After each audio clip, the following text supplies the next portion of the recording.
Good morning, early game crew. It is the day before Thanksgiving. Hope you guys have your Thanksgiving plans in check, travel arrangements made, all of that good stuff, because we're only a couple days away from the Carolina-Clemson game. We'll be breaking that down today and talking about what is one of my favorite 48-hour stretches in all of football. I'm Elijah Campbell. He's Preston Thorne. She's Jen Jensen. And we're here hanging out with you wherever you are this lovely day before Thanksgiving. And it's one of my favorite weeks of the season, or it's the calendar year, because you have feast week in basketball. Like, you know what I did last night? Yesterday. Got home yesterday from the press conference. Immediately turned on my TV. Got in bed, got my laptop out, doing work, getting ready for the show the next day, and just watching about 6 straight hours of basketball. It was great. And it's on everywhere.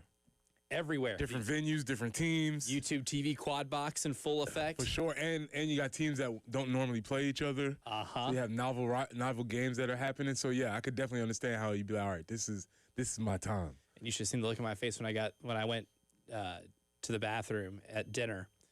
Because we went out for dinner last night, and we left around like midway through the first half of Tennessee-Houston. And I'm like, Houston's just beating the hell out of Tennessee, like physically, right? It was like a 9-point game, but I was like, against this Houston team, it's 9 points feels like 18. Mm-hmm. See that Tennessee came back and won. I'm like, I got to see how that happened.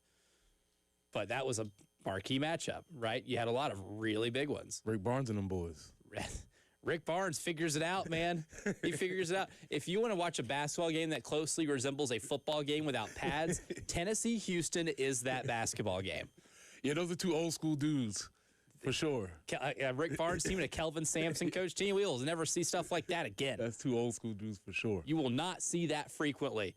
So you have that, and then the football slate, like tomorrow on Thanksgiving, insane. Always fun. Like, whether it be college, NFL, it's like one of the best football watching days of the year. In the Black Friday slate, buddy. Man, buddy. I was going through and just looking. I was like, wait, is this? And he was like, yes. I'm like, and this? Yes. Yes. Looking at it's like the Jack Nicholson meme where he's sitting at the table and he's just nodding his head with a grin on his face. That's me. You're like, wait, the Egg Bowl's at noon? Yes. Wait, clean old-fashioned hates at 3:30? Yes. Wait, Indiana Purdue's at 7:30, and I'm like, well, yeah, but I was thinking more like Texas A&M at Texas. Which one of these does not fit? Oh man, yeah, I mean, that great basketball game, yes, but no, definitely not in football. But then, of course, yeah, Texas A&M at Texas with some big implications. Actually, you know what? Indiana's messing that whole situation up. Going back to my concept about rivalries, yes, they have the geographic location. They got that. Yes, they have the repetition. But Indiana has messed this thing up because, Indiana, you're not supposed to be good at football. You're not. This is supposed to be between two bad football teams. Like, historically speaking, though, Purdue is usually the ones. When, during my childhood, in the days of Kyle Orton and like really fun Purdue offenses, maybe you go back a little further, late '90s, Drew Brees. The team that was 2-9 and going into this game, or 2-8, was always Indiana. Yes, and not Purdue. Yes. Now that has completely flip-flopped. Switched the arrangement, and that's not how this is supposed to go, Indiana. No. You're supposed to be the bad team. Right. Oh, man. I guess Gene Keady ain't walking through that door for Purdue. But that is all that's on Friday alone. And then, of course, Saturday. Like, we have our game here while Ohio State, Michigan's going on. And then you have other traditional rivalries, like the Iron Bowl is at night. You've got Tennessee Vanderbilt, which is actually a relevant game in the SEC for like the first time maybe ever. Mm-hmm. You've got a lot of really good like traditional rivalries that are going on all across college football on Saturday. Like, it is rivalry like week, and that is one of the reasons why it's my favorite. Iowa, Nebraska is also going on simultaneously as Carolina, Clemson, and Ohio State, Michigan. That's like the game that's like, especially here, maybe a little further off into the psyche, but like, if you're quad boxing it on Saturday and you're keeping up with South Carolina and Clemson on a main screen, that game is always a race to 10, but it's the most fun race to 10 in football every year. Not a rivalry, but very important. Miami and Pittsburgh playing. Miami and Pittsburgh are playing. Hugely important. Oh, man. This is going to be good. This is so good. But, yeah, the football day is incredible. We'll be breaking down South Carolina and Clemson, really taking our first look at Clemson today. And in terms of teams that we've had our first look days on, this is maybe the most fascinating first look that we've done this year, because Clemson is one of those teams that chalked up to be a top 5 team at the beginning of the year in the preseason, lost a slobber knocker on the opening night of the year hosting LSU in a game that we thought might have been a coronation for LSU because of where our priors were on both of those teams. And it turned out neither of those teams would be ranked at this point of the year, right? Turned out it was a game between 2 less than mid teams. Yes. If you could say it's a mid-off, but even then that would have been like a little bit of a compliment. Yeah, a compliment, for sure. And then Clemson's season just kind of derails from there, right? Like you have that loss, and you're like, okay. Like at that night, I was like, okay, you lose that game, you still have obviously your goals in front of you. I like your chances in every ACC game you play, and then you're probably going into Columbia with 1 or 2 losses on the season. You know, maybe you lose a game in the ACC, but they struggle against Troy. They go at Georgia Tech and lose to the Texas Hanesaw Massacre and Brent Key. Fire drill. Where I was like, okay, Clemson's in a little bit of trouble, but like at the time, I'm like, Georgia Tech's really good. And then they host Syracuse. And we all know what this Syracuse team is this year. And it's bad. They just gave up 70 points to Notre Dame. 70 unanswered until they scored that last touchdown at the end to say, nope, we did not get shut out. We only lost by 63 points. And you know what? Though the quotes are not as fast and furious, our man Fran Brown has not disappointed this year. They're just not as fun because they're losing. But he's still out there giving some quotes. Oh, he hit him with this is a game that our program will learn from. I'm glad this happened. Marcus Freeman is such a lovable guy. He will beat you by 63, and you tell him thank you. That is exactly what happened last Saturday. Fun fact about that Syracuse-Notre Dame game, C.J. Carr, the quarterback for Notre Dame, took his first snap of the game with Notre Dame winning 21-0. Okay. The first offensive snap, Notre Dame already led by 3 touchdowns. All right, we've seen that was similar to maybe like our Oklahoma game last year. Like that can happen in games. 2 pick sixes and a special teams touchdown. But then you don't go on to score 49 points after that. Unanswered. Unanswered to start the game. Well, that Syracuse team did go on the road to Clemson and beat Clemson. Yeah. They got their mojo back at North Carolina because North Carolina stinks. Went at Boston College and took care of Boston College. Lost to SMU with a backup quarterback, with Clemson having to play a backup quarterback. No Cade Klubnik in that game, and SMU's turned out to be pretty good. And then lost a heartbreaker at home to Duke, which was the highlight of Duke's season because Duke has just fallen off the face of the earth after that. And then they've hit their first really multi-game winning streak of the year, if you want to count. If you don't want to count North Carolina, Boston College on the road back-to-back, I'm cool with that. But then they reel off wins against Florida State, at Louisville, and Furman. What do we actually know about this Clemson football team other than there's a lot of disappointment based on a lot of the early results from the season? Yeah, I think when I talk to my folks that have watched them all year or that are fans, there's a couple complaints that continuously come up, aside from the fact that they're not playing up to their level, up their potential, and all of the disappointment. Aside from that, they said that their secondary is extremely weak. They've been they're very, very fragile in the secondary. And then they say that the offense is clunky and a little bit disjointed. And so those are the 2 main complaints that I hear. I don't think obviously with all of the first round talent that they have up front, they haven't performed the way that they needed, but they haven't been bad. They haven't been great like they was expected to be, but the secondary has been bad. They've had elements of their team that are bad. Because like when I'm looking at, and we'll go through some of these numbers in Old Man versus Analytics for the specifics, but when I look at Cade Klubnik's numbers, I'm like, they're not horrific. It's just, it's not making a difference, right? And that does matter, right? Your stats, if they're going to be solid, they need to make a difference. My thing with Clemson's offense, obviously a lack of run game has hurt them a lot this year, and we'll get into how sharply that has fallen off. But I'm going to attribute something to their offense that I usually attribute to college basketball offenses. There's really no flow to it, and that comes from play calling. There is no flow and feel for this offense. at all. And I think that's why it feels so clunky, because they move the ball well when they pass it.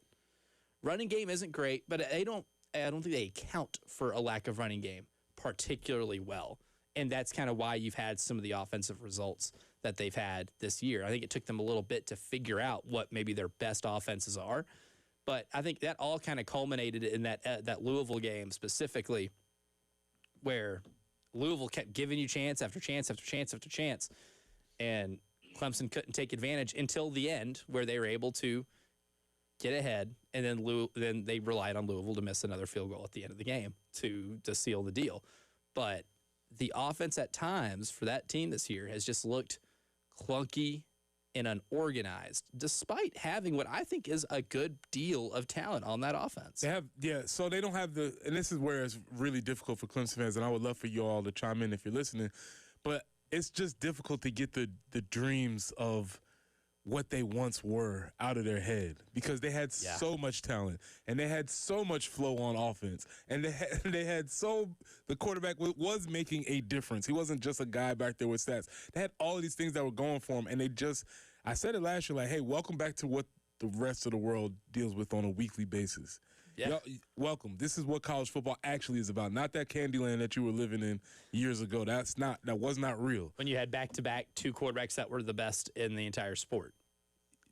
Not only that, the wide receivers who are all Sunday dudes on wide receivers, all Sunday dudes on the defensive line, all Sunday dudes in the secondary. They had a bunch of stuff, and they were well coached by, a SEC coach who has a chance to go to the CFP, an ACC coach who has a chance to go to the CFP. They had dudes, not just on the field, two of the best coordinators in the entire sport, too. Everywhere. Two guys that were like Broyles Award finalists every single year. They had dudes everywhere. So it is been obviously a task to replace it. But for this team particularly, it just hasn't worked. And it's just been two different forms of disappointment. Obviously, we've had our disappointing year, but their disappointment was because this was the year they were supposed to be back. Mm-hmm. They were supposed to have gotten it back. Dabo's way was going to eventually work. This was redemption, all of those things. And it just has not worked for them. Yeah. I don't feel bad, but it hasn't worked. But that's the reality of what that program is facing right now. And they, too, like South Carolina, are at a crossroads. And that's what makes this matchup so fascinating, is that these two programs are dealing with different levels of disappointment given what previous history has been, right? South Carolina is supposed to have the breakout year where you prove that you can consistently be in that playoff conversation, right? Because when you follow up a 9-win season where you were just right outside that 12-team playoff and you want to go farther, doing so does not include a 4-7 start, right? That's not how that's supposed to go. And if you're Clemson, you had a couple of years. Now, they didn't make the playoff last year because they did backdoor their way into it, but they got in nonetheless. But this was supposed to be the year that they got in the way Clemson normally gets into a college football playoff. Mm-hmm. And they haven't done that, despite returning almost more players than anybody else in the country. I think only Vanderbilt maybe had a higher percentage of players actually returning back to their roster from the previous season, and they couldn't follow up the previous season's success. And what we know about this program is if they do bring a lot of players back with the level they recruit at, usually that indicates they take a jump the next year. And they didn't just take a jump, they took a tumble. And that's something we just haven't seen from this program. So now they're at a little bit of a crossroads too, which is what makes, to me, this game maybe more fascinating than if both teams came in here with 7 and 8 wins respectively. Yeah, that would have been awesome, and it would have been entertaining. But this one, there is some intrigue and narrative that will come from that when the game is over at 3:45, 3:30 on Saturday. There will be stories aplenty, and there will be so many things to talk about the week after, just because so many narratives will play out on the field. And so that's why we want a great game, but we want the stories that go with it. And this is why this game is going to be so important. My man Jay Phillips used to always say, we are here for the story. Correct. And we definitely have it. And last year was an incredible story, right? How many times we talked about 3rd and 16 this offseason? It was an incredible game. Does that result from last season change anything for this year? And is there anything that can carry over for South Carolina? We'll discuss that next here on the Early Game.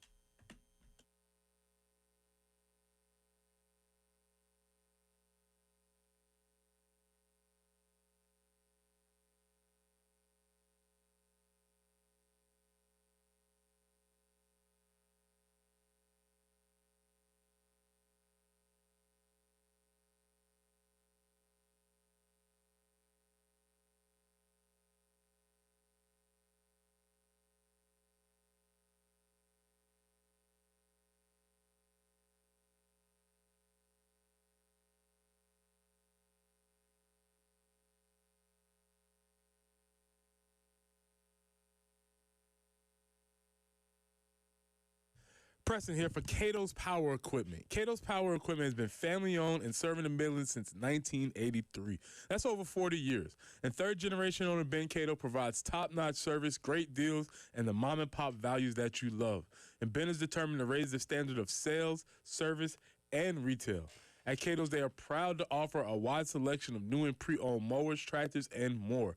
So if you're ready to invest in something new, the friendly team is there to make the process easy, help you choose the right equipment, find financing options, and keep your gear running strong with expert service and parts.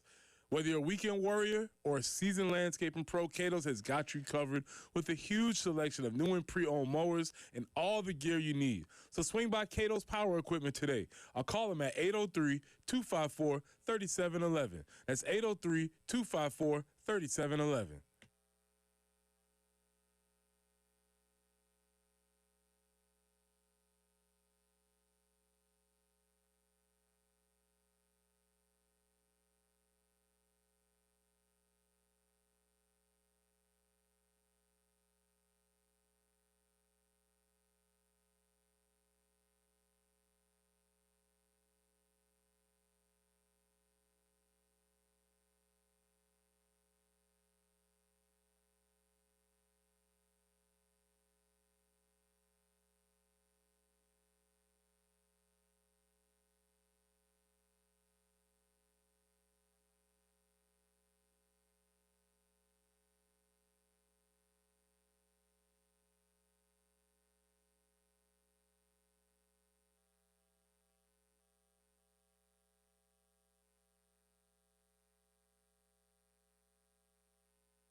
Hardscrabble Road at William Hardin Road, we do have a report of an accident there. Also, Johnson Marina Road at Highway 76.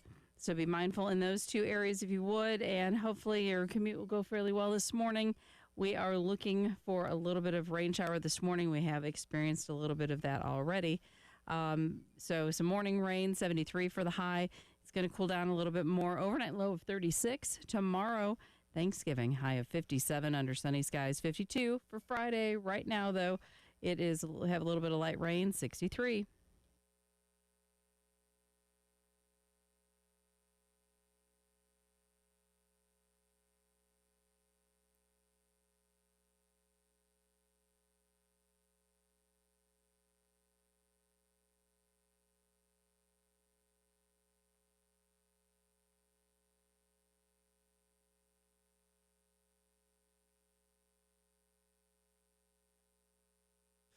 It's Clemson week. One of my favorite rivalries in all of sports and the biggest football game here in this state every single year. We're going to the AAA heating and phone lines. 803-404-6100. Because our man Joe has joined us early this morning. Joe, good morning. Welcome to the early game. Hey, good morning, guys. Hey, happy Thanksgiving. Hey, Preston. So, do you remember how the upstate team's defense got cooked against LSU? That last national championship that they played in. I do. Yes. They have it has declined ever since that day. It has totally declined. If you think about this, every secondary looks good when you have a defensive line that applies pressure on every down. They no longer have that. Why? I mean, Venables is a big part of that, but at one point in time, man, every year you can name about 3 or 4, 5 stars on either side of the ball for them. All of that, from one side to the other, everything has declined. They put no fear in anybody anymore. Where do they put fear in anybody at? Nobody. The defense is mediocre. The offense is terrible. They have no name their last 5-star running back they had. They've just declined in every area you can name, my man. Every area. So I expect us to whoop up on them this weekend. We should put up at least 35 points against them. Okay. They may put up 17. They may put up 17. But they will be out of the game by the third quarter, Preston. Okay. By the third quarter, the Taters will be leaving, and people will be crying. And they will be asking for Dabo's neck. Neck up. All right? Yeah. So, hey, man, you guys have a wonderful Thanksgiving weekend, man. I really dislike the orange team, and so I just hope that we whip up on them. Yes, Bottom sir. line, man. But they've declined. Yes, In the sir. past few years, they're nothing like they used to be. Have a great weekend, guys. Absolutely, yeah. You too, Joe. Appreciate it as always. Happy Thanksgiving, my man. There is something you said because, like, the next segment is Old Man versus Analytics, and I'll tell you about some of the blitz numbers, right, with what Clemson does and how aggressive Tom Allen has been as a defensive coordinator in a lot of those games this year, but they haven't necessarily correlated to still getting pressure. That might be one of the reasons why the secondary struggle. There have been plenty of games where they blitz a lot, they get a lot of pressure, and then guys get home, but the secondary doesn't hold up their end of the bargain, which tells you more about the secondary because, like Joe said, if your pass rush is getting there and your defensive front's doing their job, that's less time for the secondary to have to cover. So in theory, the job should be easier for the secondary. It still hasn't been that way at times this year, even when they've been able to get a lot of pressure to the opposing quarterback. And I think the Syracuse game is the biggest example of that. For example, right?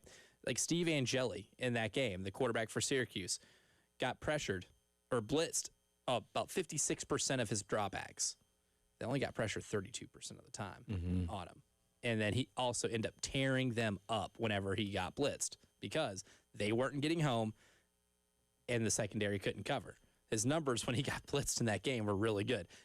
Probably the best Steve Angeli's ever played in his career, right? Even going back to the few spot snaps he would get at Notre Dame. That's the biggest issue with this Clemson defense is you're not getting home whenever you have a numbers advantage, and your secondary is not able to cover long enough to be able to limit opposing teams' explosive plays. And if you want to look at a game that featured a lot of explosive plays, look no further than the Duke game where Darian Mensah had one of his best games as a Duke Blue Devil. And that's going to be the issue with them because if I'm preparing, you're talking about what they've been or what they've been all year or who they're supposed to be. And as a coach, I'm preparing you for who they're supposed to be. I'm still in your head saying, he's still a first-round dude. Peter Woods is still going there. I still have to let you know that I don't know. He's been asleep all year, but maybe this is the game he decides to wake up. And that's kind of the only thing. I am so inclined to agree with Joe and everything he said, but there's just a small part of me that's like, maybe this is the game they wake up. Yeah, I mean, here's the thing. Peter Woods has played really well this year. I mean, when I was one of the games I watched yesterday was the Duke game, and there were about 3 or 4 plays where just like on stunts, Peter Woods is taking on like 2 different offensive linemen and still getting in the face of Darian Mensah. And it's one of those things like I'd go back and I would only watch Peter Woods in that play because I'm like, at this point, I am so fascinated with how that guy plays. I only want to watch him on this play. And he's getting into the backfield. Like, that's still going to be about a top 5 to 10 pick in this draft. Maybe not 5, but like he's going to be a really high draft pick because Peter Woods is still playing really well. There won't be many D tackles taken before him. No, wherever that number falls. Exactly, and he'll probably be the top 2 D tackles. The only caveat is you don't hand him the ball. Yeah.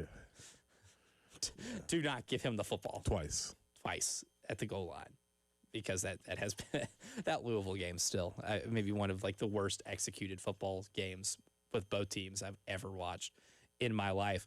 But last year, South Carolina was able to get some success in the fourth quarter, right? They only scored 17 points to be able to win that game because you only needed more than 14. But it took some late game heroics from Lenore Sellers and a 166 rushing yard performance with Lenore's in that game to be able to make that happen. Well, is there anything in that game that can carry over to this year? So we cut 11, Jen. Shane was asked that question yesterday, and here was his response. Yeah, you can watch personnel. The scheme's different, but I think this year with Coach Allen and last year with Wes, it was the mindset wasn't different. It was we're gonna be aggressive and we're gonna be up in your face and we're gonna challenge you and we're gonna make life really difficult on you. And Wes and their defense did that every year, basically, that I've been the head coach here. It's been a challenge to score points on them. And then this year with the personnel they have, yeah, it's a different coordinator, but you can look back at last year's game and see a lot of the same personnel because a lot of those guys, played in that game last year. There's older guys that have been there since 2022, if you go back and watch that tape just to kind of get a feel for personnel. So I think more than anything, it's kind of looking back and you watch last year's game, even though the coordinator is different, and to get a feel for, our personnel versus their personnel and see, Josiah and I guess it really would be Josiah, blocking some of their defensive linemen or whatnot. But there's still stuff that you can take from last year's game, and obviously Lenore's played great and did a lot of really good things in the fourth quarter, and as did their defense. They made a lot of plays against us last year too. So when you hear that, Preston, you watch last year's game, is there anything that you can take that could be applicable for success for Saturday? Yeah, I think on the other side, if we're staying on the Clemson side, if I was Tom Allen, I would say, I know Shane said that the mindset is the same and we want to be aggressive. I don't know if I put myself in as much man-to-man coverage because that's where you got torched. Because the defenders' backs were to Lenore's, and Lenore's one-on-one against a linebacker is a dub for the good guys every time. Mismatch. Yeah, so you're going to call that one out. So I wonder if Clemson, though they say they want to be aggressive, maybe they ease up a little bit on that just for the fact that they don't want to give Lenore's free reign to be able to run wherever he wants to. Yeah, because, that when you look at that 3rd and 16 play, the big thing was how many guys had their backs turned before the time Lenore's got to the yard marker, right? And then you're having to play catch-up, and that's where he got really dangerous, and he shifts around everywhere, and he gets himself into the end zone. What do the numbers tell us about Clemson? What explains a 6-5 season when you were a preseason top 5 team? We'll get into some of that in Old Man versus Analytics coming up next.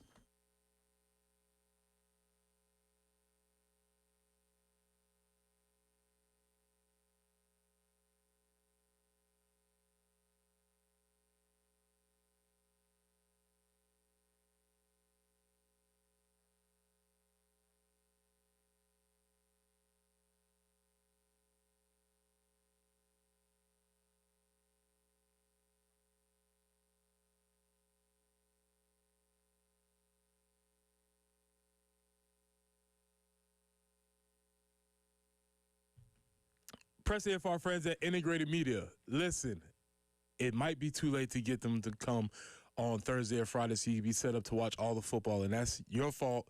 You waited too long. But does it mean that you can't call the folks for Integrated Media to get you set up ready for the next Sportsorama? My favorite personal thing is that you can get Wi-Fi that works indoors and outdoors so you can have all your devices playing at the same time, your laptop, your iPad, your TV, your computer, whatever you have, so you can be watching all these games, quad boxing, whatever that's happening, and the folks can Integrated Media can help you with that time. From home theater setup, adjusting your thermostat from your cell phone, or monitoring your security systems, Integrated Media is who you call. Call Nathan and Michael at 803-948-8327. That's Nathan and Michael at Integrated Media at 803-948-8327.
Still working an earlier tie-up. That's Hardscrabble Road at William Hardin Road and Johnson Marina Road at Highway 76 up in the Ballantyne Chapin area.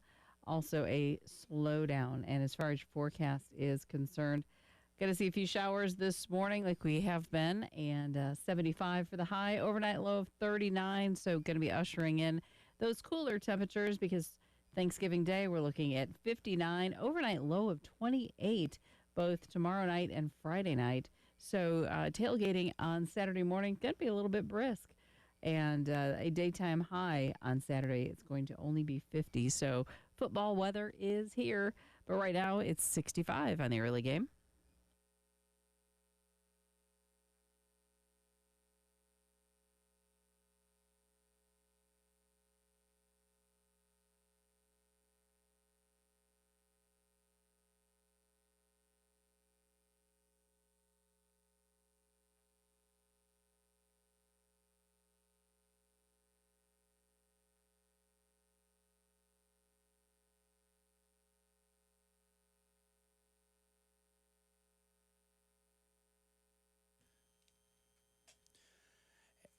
And on Saturday,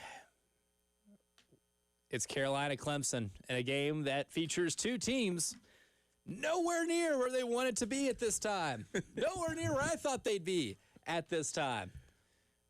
The conversations I was having of what this game could have been back in the summer, dramatically different than where they are right now. I mean, is this going to be the game to decide the Heisman? Is this going to be the game that's going to take us into the CFP? Winner stays in? Which quarterback wins this game and solidifies themselves as the number one overall pick on the line here? Oh, there was so much. I was looking at mock drafts. Todd McShay had a mock draft where in his first round, it featured 6 players involved in this game in that first round. Well, it hasn't materialized for either team for different reasons. For different reasons. Well, I am interested to hear the analytics and the numbers for what Clemson is, because I think our reason is squarely on the offense. The defense has had its moments, but it's squarely about our offense being basically nothing for the rest of inept for the most of the year. Incredibly inept for most of the year. And for Clemson, a lot of that has been the defense. But we look at this right now. Speaking of Clemson's defense, Tom Allen's defense may be more aggressive than last year, because they have 5 games this season in which they have blitzed 40% of the time. That's 5 of the 11 games they've played. Now, 40% is a lot. You get above 40%, it's like, okay, buddy, you're spamming blitzes now at this point. 7 games of at least 38%. There were 2 other games that are at 38%, so just under that threshold. This will stress the South Carolina offensive line. Really, the big thing is what has made the difference in a lot of those games, because they had about 3 or 4 games this year where they were above 50% on blitz rate. But like the Syracuse game I alluded to, they blitzed Syracuse 55% of the time, but they only got pressure home 34% of the time. A good offensive line that communicates against those blitzes will pick them up, and then you're able to tear up that secondary over the top. The big key for South Carolina, once again, will be how the offensive line communicates and keeps the pocket clean. Yeah, I mean, there's been an issue all year. It's been something that they have struggled with all year. And the unique problem that Clemson presents is that not only are they blitzing and running these exotic type of things, but they also have a dude in Peter Woods who can just line up and essentially move one person to the next gap. He can take your center, he can take your guard, and essentially say, "Excuse me, I have someplace to be. I have to be to the quarterback here in about 2.5 seconds." And sometimes they will get there. When it comes to the secondary, Clemson secondary, in terms of pass defense, so this is secondary and like linebackers, whoever is just in pass defense on any given play, 35 missed tackles. So that's just secondary alone. They've been penalized on passing plays defensively 23 times this season. So maybe a lot of the struggles for Clemson's secondary have been just fundamental issues, despite maybe guys that have a lot of talent, right? Avion Terrell, I think we can all admit, has a lot of talent as a defensive back. But when it comes to missed tackles, penalties, they've really limited how good they could be when it comes to pass defense. Yeah, and I think that's all tied in with them blitzing that much. And the idea is if you blitz that much, the numbers game dictates that you're going to put your secondary in some vulnerable situations where maybe they have more one-on-ones and they get a little more handsy, or they're grabbing or they're beat and they have to try and do something. Or because their back is to the runner who has the ball, they're not necessarily in the best position to make tackles. I think a lot of that might be connected. And sometimes blitzing that much, it's cool. It's fun. It's fun, but sometimes it's a crutch, which sometimes like, hey, maybe you just can't actually, maybe you're not actually good at defense. You just like to blitz a lot. Yeah, and maybe sometimes it can be high risk, high reward. You blitz a lot, and the occasional time you do get home to the quarterback, you force a turnover, right? It could be high risk, high reward. And in terms of how much they give up on any given reception, when a team completes a pass, usually it's getting a first down because they're giving up 10.6 yards per reception on the season. I think that has a lot. I would love to see how much that has to do based on them blitzing so much. And then in terms of their lack of ability to run the ball, this is what I found to be pretty astounding, right? last season, they ran for about 173 yards per game. It's pretty good. Phil Maffa helped them out a lot in that, and Cade Klubnik, when he ran the ball, was pretty effective. But this year, that number has gone down to 129. You've gone from 173 to 129 if you're Clemson this year. 3.9 yards per rush, which is good for 95th nationally, and doing it against run defenses that, compared to what South Carolina has had to play this year, dramatically different. South Carolina has had to play 5 different teams that are in the top 25 in defensive SP+. Clemson has played 2. And now if you make it like 26, you move that number back a little bit, then you get to 6 teams, right, that are in the top 25, or at least top 26 or 27 in defensive SP+. Almost 4 times as many defenses as Clemson's had to face. They haven't had to play a lot of really good run defenses and still haven't run the ball to the level that you should run the ball when you are a team like Clemson. Yeah, because shout out to him. He's done his best, but the offensive line not being able to block, Cade not being necessarily as effective he should be in the RPO game, and then they attempted the same thing we tried to do here. And hey, college football fans, it's not going to work. Moving a wide receiver to running back, we can't do it. No. You can sell it to us, and they're usually great athletes that try and do it, and they're usually character guys. But you need somebody who's back there who's been running the ball and is used to running the ball. And we tried it here years ago with the carry on. It wasn't as successful as we wished it would be. And they're trying it now with Adam Randall. And props to him, but he's not Phil Maffa or Will Shipley, who are both NFL dudes. He's not that. And so that leads to questions about, like, man, we just went this whole time recruiting and we did not have a running back to fill that pipeline. There's more questions to be asked about that. And in the Clemson run game, how many times this year have we talked about yards after contact, right? All the yak monsters that this South Carolina defense has had to face this year, and some of those numbers, which are just astonishing. Clemson as a team averaging less than 3 yards after contact each run. And usually that benchmark is about 4. If you can get 3.5 to 4, then you can survive having a limited offensive line. Teams like Oklahoma have done that, right? Right. Limited offensive line, but you run relatively well after contact, and it helps your offense a little bit. Now, Oklahoma's offense isn't winning them games, but it helps you a little bit. Clemson under 3 yards after contact each run. And Cade Klubnik, actually better deep ball thrower than we think. His adjusted completion percentage, which accounts for drops, is 69.7% on passes between 10 and 19 yards, with 4 touchdowns, 2 interceptions.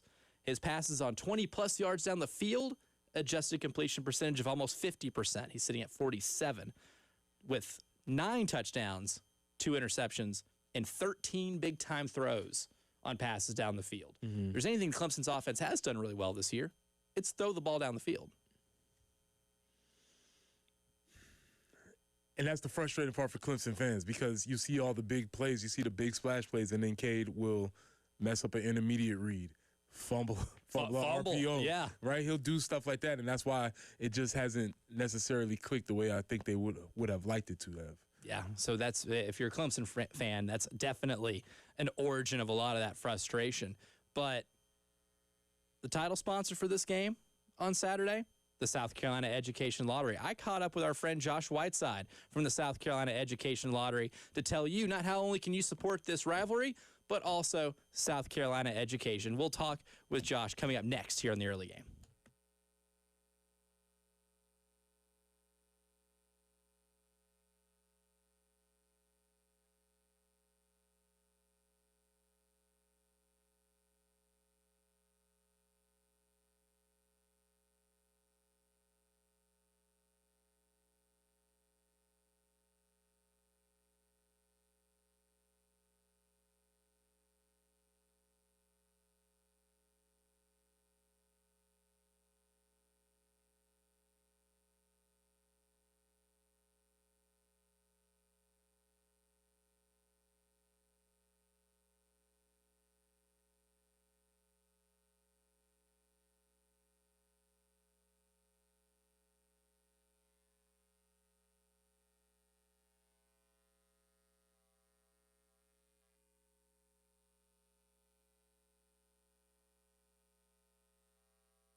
All right, we are back on the early game, and it's Clemson week, so you already know that we're going to talk to our man Josh Whiteside from the South Carolina Education Lottery. This time of year, big rivalry game, always pretty much the biggest event in the state every year. You guys at the South Carolina Education Lottery, if I could speak today, goodness gracious, always very involved with this. It's a very big week for you guys. Yeah, definitely. It's a huge week, and I appreciate you having me on. It's the big rivalry week. Easier to think than to say. Yeah, it can be a little difficult to say in practice. Rivalry week. It's like, at least not like Texas and Oklahoma where it's Red River rivalry, which I have to really enunciate, or else I'm going to make myself sound ridiculous. That's right. Well, we're the title sponsor this week for the Carolina Clemson game, and really we're the title sponsor for the Palmetto Series, which is a big initiative that we put forth a couple years ago. And anytime a Carolina and Clemson team match up in a sport, the winner of that team gets a point towards the Palmetto Series, and at the end of the year, the points are tallied, and the winner gets to go home with a trophy and bragging rights for the next 12 months. Oh, I love that. I love keeping up with it across all sports. So where are we standing right now? Going into the football game, the women just got done. South Carolina beating Clemson a couple weeks ago. The men play in basketball here in 2 weeks, week and a half or so? My calendar's not in front of me. But here in a couple weeks, where are we kind of standing at right now with those? Yeah, so Clemson is up 2-1 after the Gamecock women's win in basketball. But there is a long season left. We have a lot of sports to go. It goes all the way through baseball and spring sports. And so it's still anybody's game. So currently, South Carolina has won the Palmetto Series 6 times to 1 time for Clemson. So wow. they have a big lead on the overall record. Okay, see, I love the historical standings with this too. Now, my one main question, because I thought of this last year during the spring, but I didn't get clarification because I didn't ask. Lesson 1, kids. If you want an answer to something, ask. So this is my opportunity to ask. For baseball and softball, when you play a series, is it a win for each individual game, or is it a win if you win the series? So for the Palmetto Series, it's a series win. Okay. Right? And so when they match up, say 3 times, right, it's going to be the best of those 3, and then that's going to be the winner for that. Okay. Yeah. Good. I was wondering that. So when I was looking at the tally, at the end of the year, that makes a whole lot more sense now because of the series. Okay, glad I got that clarified. But I wanted to ask you, too, of how the lottery benefits South Carolina students, because you guys are obviously the South Carolina Education Lottery. How does the lottery benefit the students of this great state? Definitely. So when we talk specifically about Carolina and Clemson, we can say that so anytime you purchase a lottery ticket, about 25% of that money purchased, so scratch-offs, Powerball, Mega Millions, what have you, 25% goes to help fund education, higher education in the state of South Carolina. So when we're talking about Carolina and Clemson, we're talking about 440,000 scholarships. That's the Life, the Hope, and the Palmetto Fellows. So it's 440,000 scholarships that have been funded between the 2 schools in the past 22, 23 years. So it helps fund a lot of kids to go to school. Oh, that's fantastic. Yeah, I know that would certainly, if I were a student in the state of South Carolina, would help me out a lot because I needed all the scholarships available if I were to have gone to school. But one thing I wanted to ask you, too, because you mentioned the scratch-offs, right? You guys do a special theme for a South Carolina-Clemson rivalry scratch-off. So what's kind of the details of that? What kind of makes this different than maybe you might see anywhere else? Yeah, definitely. So the one thing that we've tied into the Palmetto Series is creating a scratch-off for both Carolina and Clemson. It's a $5 scratch-off, so you can go to any retailer, gas station, grocery store, etc. You can pick out your favorite ticket at $5. You have the opportunity to win $200,000 on the ticket. There's a couple of those top prizes, as well as a lot of the smaller prizes as well. But the unique thing in how we tie it back to the Palmetto Series is if you win or lose, you can scan that ticket into our South Carolina Education Lottery app for your chance to win. And really, it's a second chance opportunity to come on court with me at a women's South Carolina basketball game or a men's Clemson basketball game for your chance to win $50,000, $75,000, or $100,000 during halftime. Ooh, okay. Is it a half-court shot or something like that? No. It literally is you just enter that ticket in, and your name's going to get drawn out of our lottery hat, and you're going to come out, and we're going to give you a call, and you're going to come out to the game with us, and you can win. So it's really, really simple. Oh, that is incredibly simple, right? I mean, I don't know if there's any eligibility thing for me. You might have talked me into doing it, right? I don't think I've played like a lottery game in years. I think you've talked me in to trying to do this. But yeah, that is a fantastic thing that you guys do. Appreciate everything you guys do for this rivalry, for the Palmetto series, because that is what makes this really cool, right? It's not just the football game that we have coming up on Saturday. It's everything else, and it's one of those things that makes it such a great in-state rivalry is all that's involved, especially from you guys. Yeah, definitely. I think the rivalry itself, and it lasts year-round, right?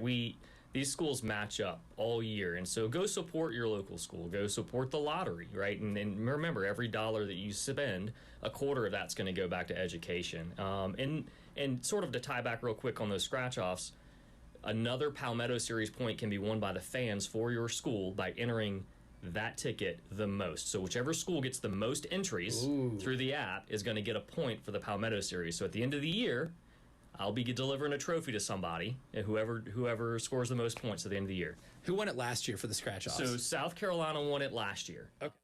South Carolina won it last year. You can do your part by helping South Carolina win it this year. Big thanks to Josh Whiteside and the South Carolina Education Lottery for for sponsoring this great event, this great rivalry series. Hour number 1 is done. Hour number 2 coming up next.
Hardscrabble Road at William Hardin Road, still working an earlier slowdown there, as well as Johnson Marina Road at Highway 76.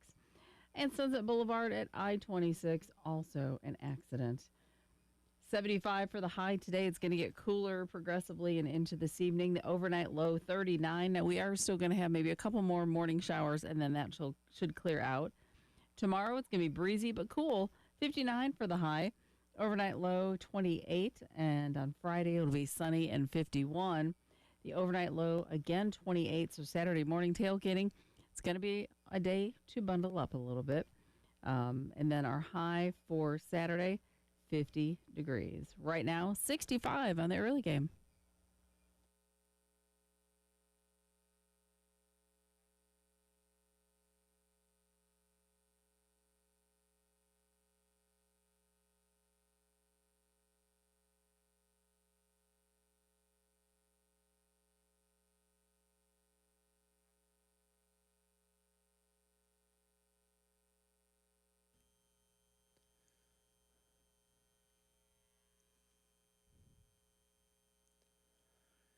Hour number 2 of the early game starts right now. I'm Elijah Campbell. He's Preston Thorne. She's Jen Jensen. We are taking our first look at Clemson this morning because we only have, after today, one more show because we're not going to be live tomorrow because, obviously, Thanksgiving, Turkey Day, bigger things afoot.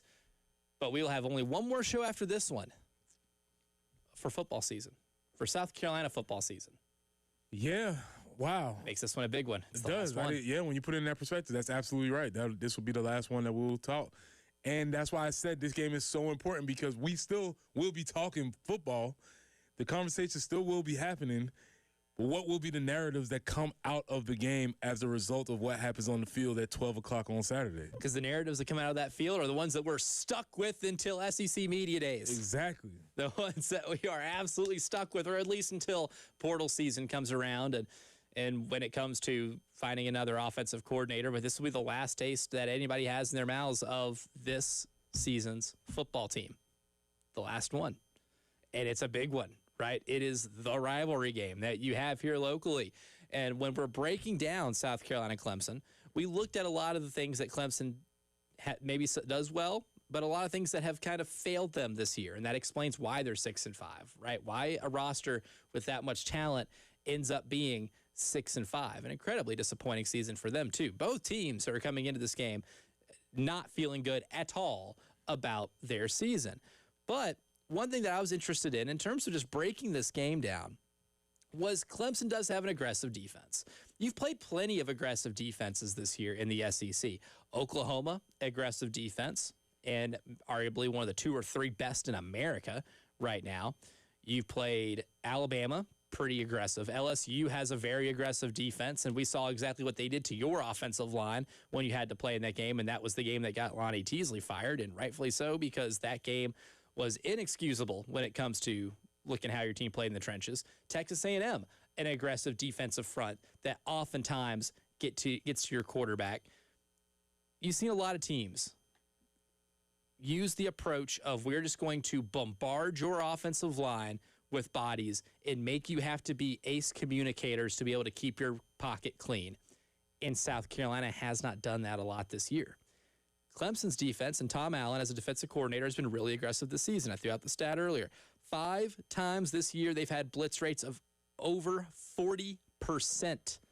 7 times this year they have had blitz rates over 38% against their opponents. More often than not, they are going to be sending extra players to your quarterback, right? They are blitz happy. And they do have some dudes. Even though the defense has not been productive in terms of getting to the quarterback this year, there's still at least a lot of NFL-level talent. T.J. Parker comes to mind. Obviously, Peter Woods in the middle is one of the better interior defensive linemen in America. It is going to be reflected as such whenever his name gets called in the NFL draft. Again, we don't foresee many, if any, defensive linemen taken over him in the first round whenever that comes around in April. So how does South Carolina have to keep that, or keep the pocket clean, right? How do they keep it from Clemson invaders, right? Because all season long, we've seen this team struggle with teams that are aggressive and blitz and have NFL dudes on that defense. Mike Furry is the offensive coordinator now. He's got his hands on the offense. How much does that change how this offensive line plays? You are better against Coastal Carolina, but what you're facing on Saturday is not Coastal Carolina. No. By any means. So that's what I wanted to ask yesterday. That's what I asked Coach Beamer during the press conference was how do you combat Clemson's defensive line who is so aggressive and so talented?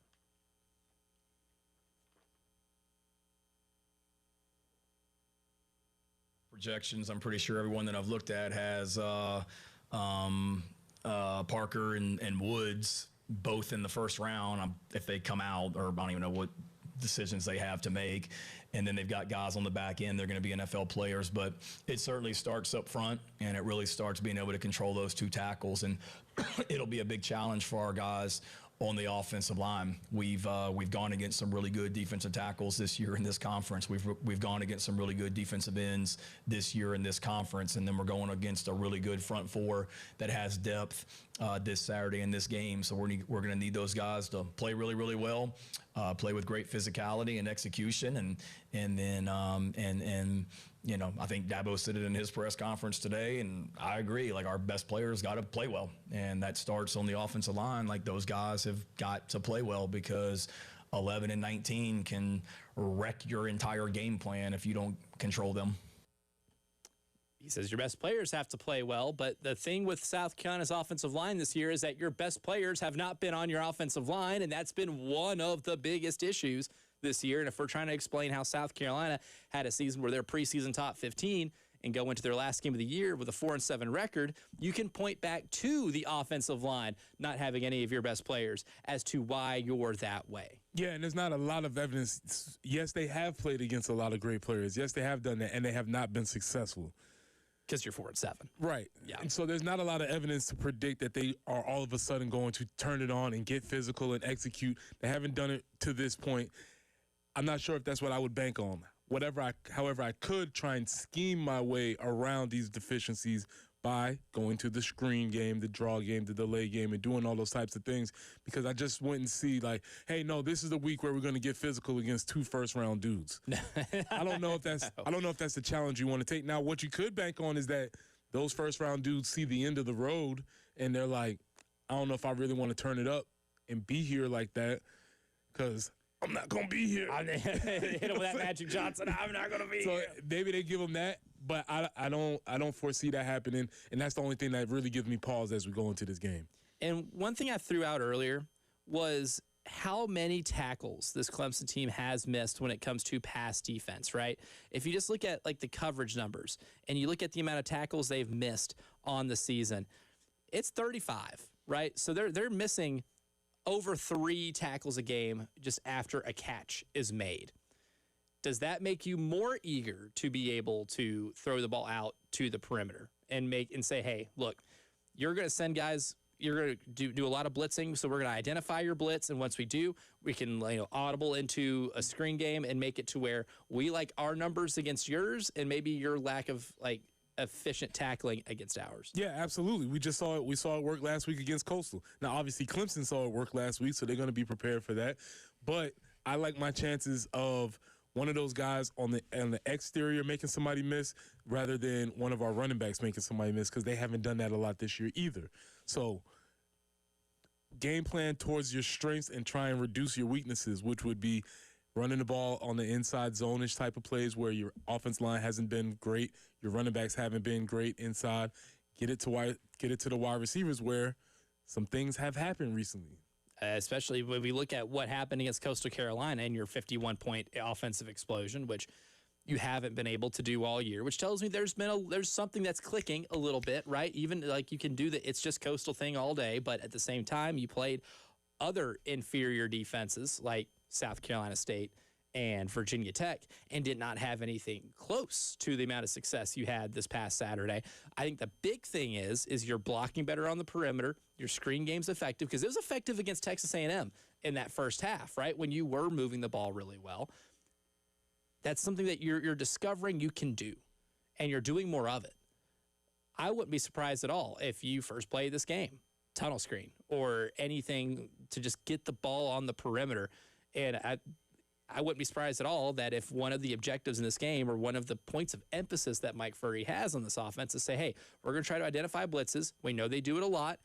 If we can identify it, let's check out into a screen, or let's make it to where we don't have to make the line block for a large or a long length of time, and just get the ball out to these guys in space because they can miss tackles if we do get the ball out in that area. Also, let's get these big boys running. Get them running east to west. Get them chasing the ball. Get them outside of their comfort zone where you can maybe get them a little bit fatigued and then eventually maybe go at them a little bit.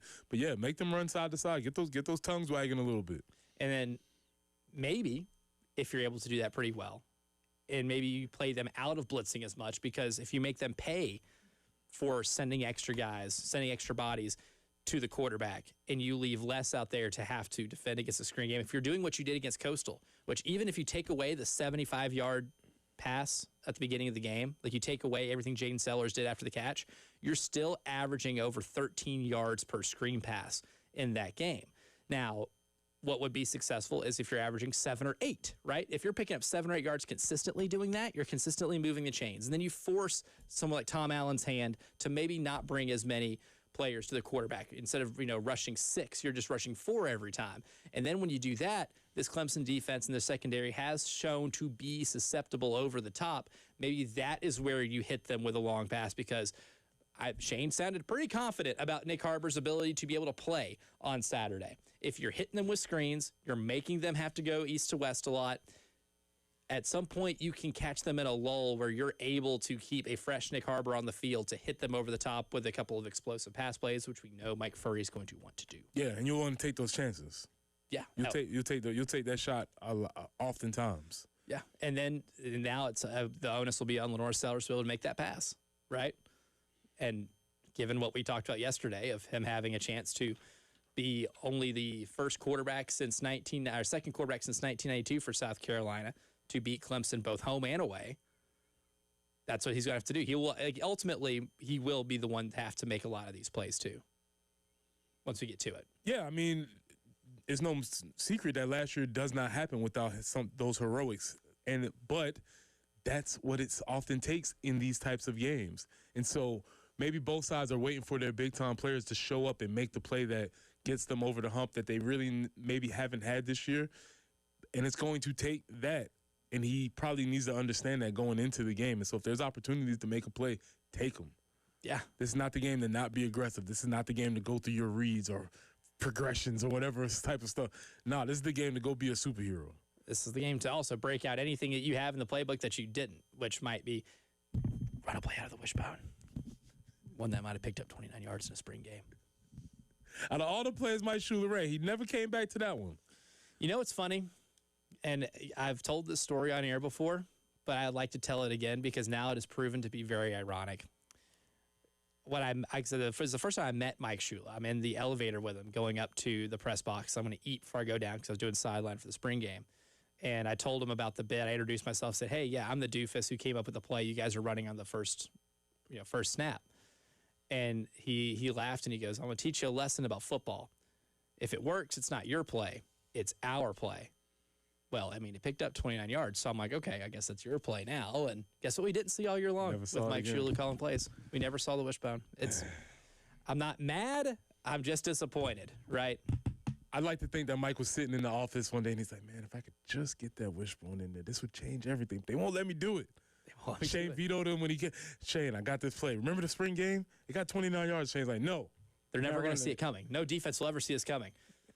You line up against an opposing defense in the wishbone formation. What are those defensive coaches going to do on the sideline? Time out. You definitely calling for some adjustments for sure. Which would be a win. I think there should have been some kind of a fun name like the Campbell Calamity or something like some kind of fun name, just not the wishbone, Yeah. It's Elusive out of the Elijah. Wishbone. Ooh. See? I have some type of code name for it so you can just call it on the fly. Yep. I mean, it worked. Now, if we... saying, Mike Furry, if you're listening, there's a play that you guys ran really well. That's picking up 29 yards per play. Those are the averages. Those are the stats. I didn't make that up. I wonder if when he texts somebody, does he do it like he does the tweet? All emojis, all the time. All caps. All caps. Bold. Red exclamation points everywhere. I'd like to think he does. I don't know if he does. Yeah. But I'd like to think. I think that intensity is across all aspects of his life. I'd imagine. That intensity from Mike Furry is good intensity. But in a rivalry game like this, sometimes that intensity can be negative intensity. And for those old enough to remember, there was one instance in this rivalry game where that negative intensity boiled over and became infamous. It's maybe the most infamous South Carolina Clemson game ever played. And the fella sitting to my left, one Preston Thorne, had a pretty good view of that and was involved. We are going to get the oral retelling of that game and tell you where you can hear the entire story. We'll be talking about the fight coming up next on the morning meeting.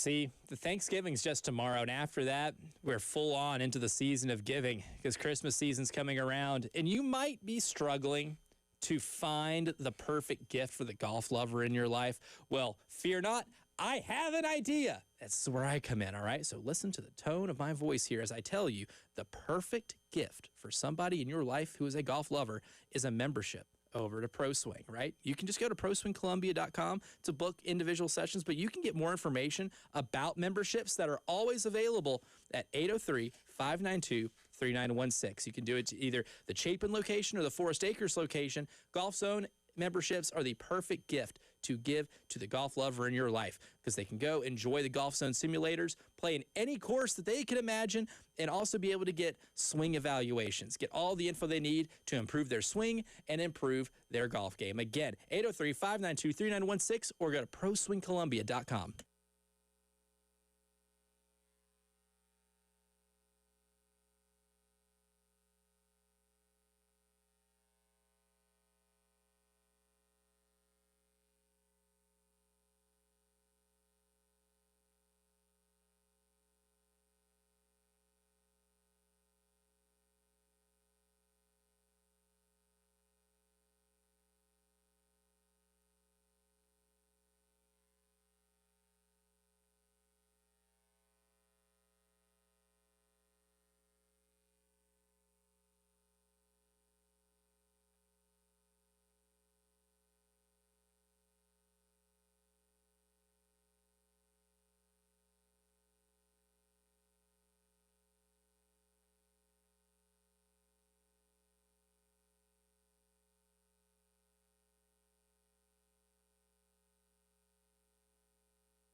Still working a slowdown at Sunset Boulevard at I-26.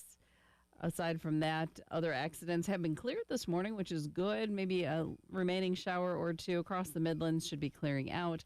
75 for the high today, overnight low 39. Tomorrow, Thanksgiving's going to be a little bit cooler, 59 for the high, and overnight low of 28.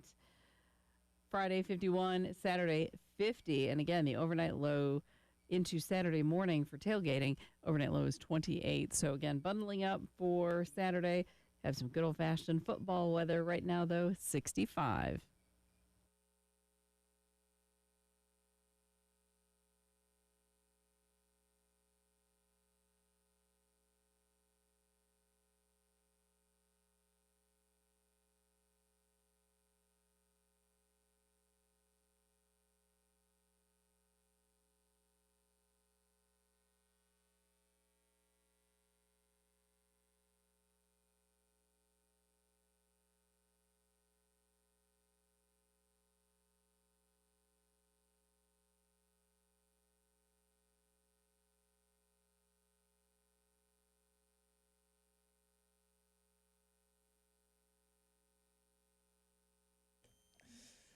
So many great memories from the South Carolina-Clemson rivalry. So many notable ones.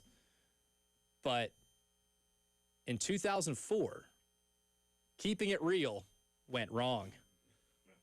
And Preston Thorne, him and South Carolina trying to keep it real, down 29-7.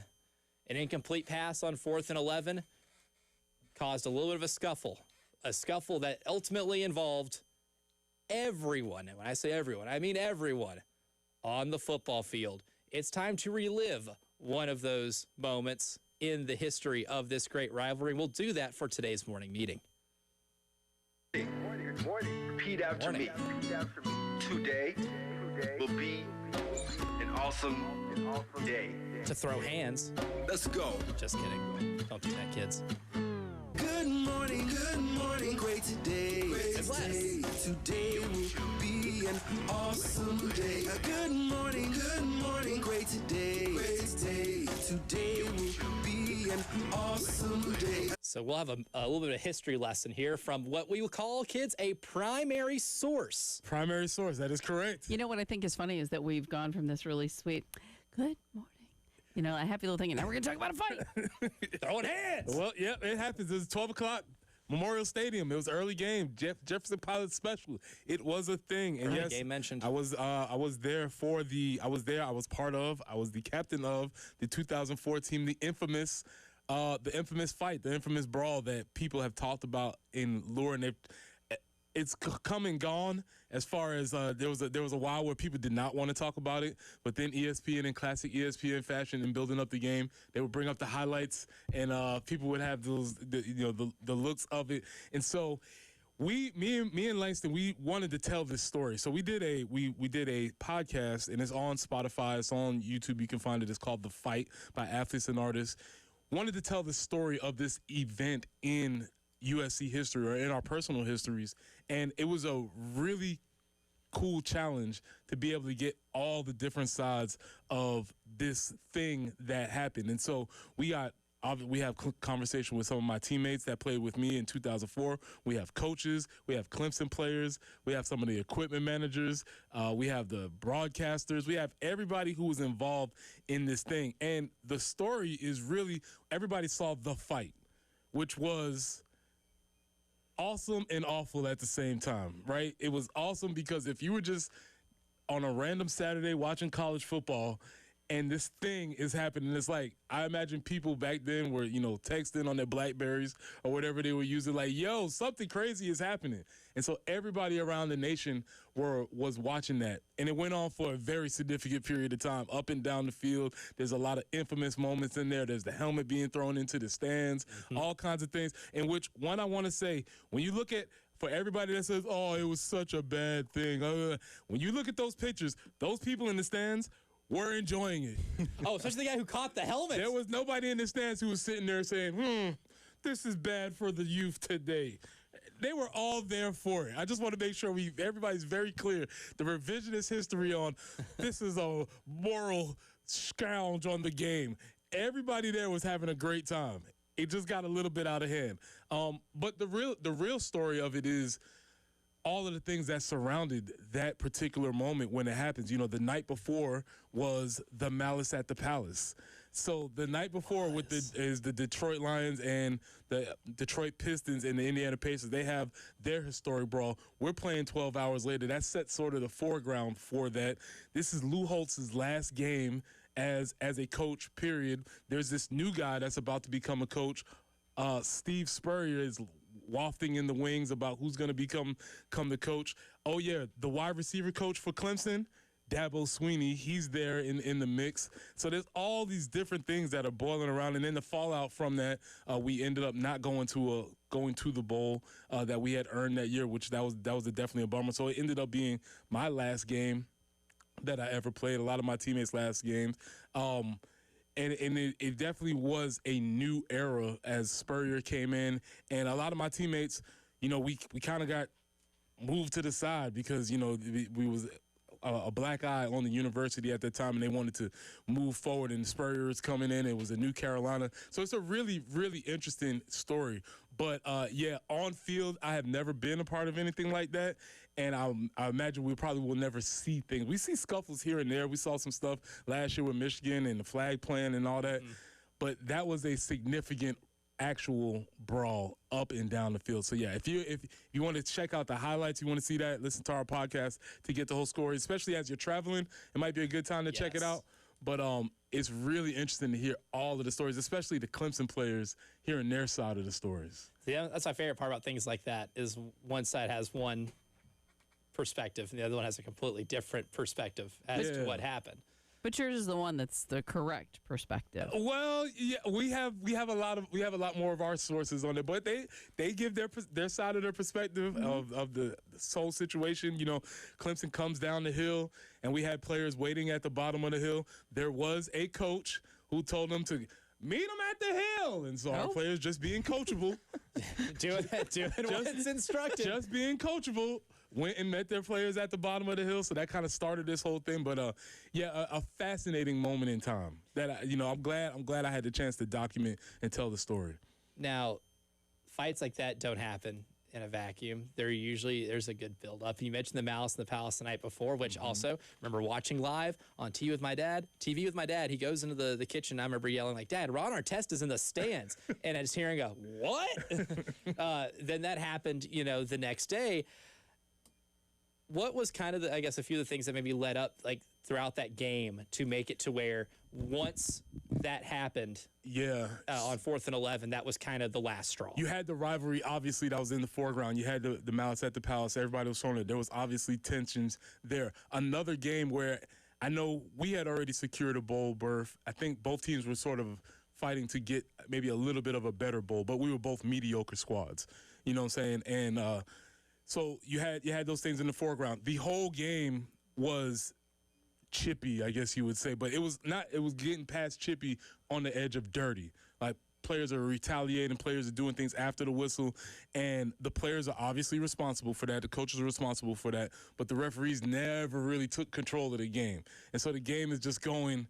And it's like, oh, okay, we can push after the whistle, cool. Oh, okay, we can hit after the whistle, cool. Or we can do unspeakable things underneath the pile after the whistle, awesome. We'll do all of that. And so it just keeps going and going. And then on that fourth and 11 play, there's an extra little shove. And then my guy Chris White, shout out to Chris White, known player to the echo of the whistle. Oh, that's my favorite type of guys. A known guy to go all the way to the echo. He saw his opportunity to protect his quarterback, and he did like everybody's supposed to do, protected his quarterback, and it sort of went from there. But then you also have the concepts of like guys knowing each other.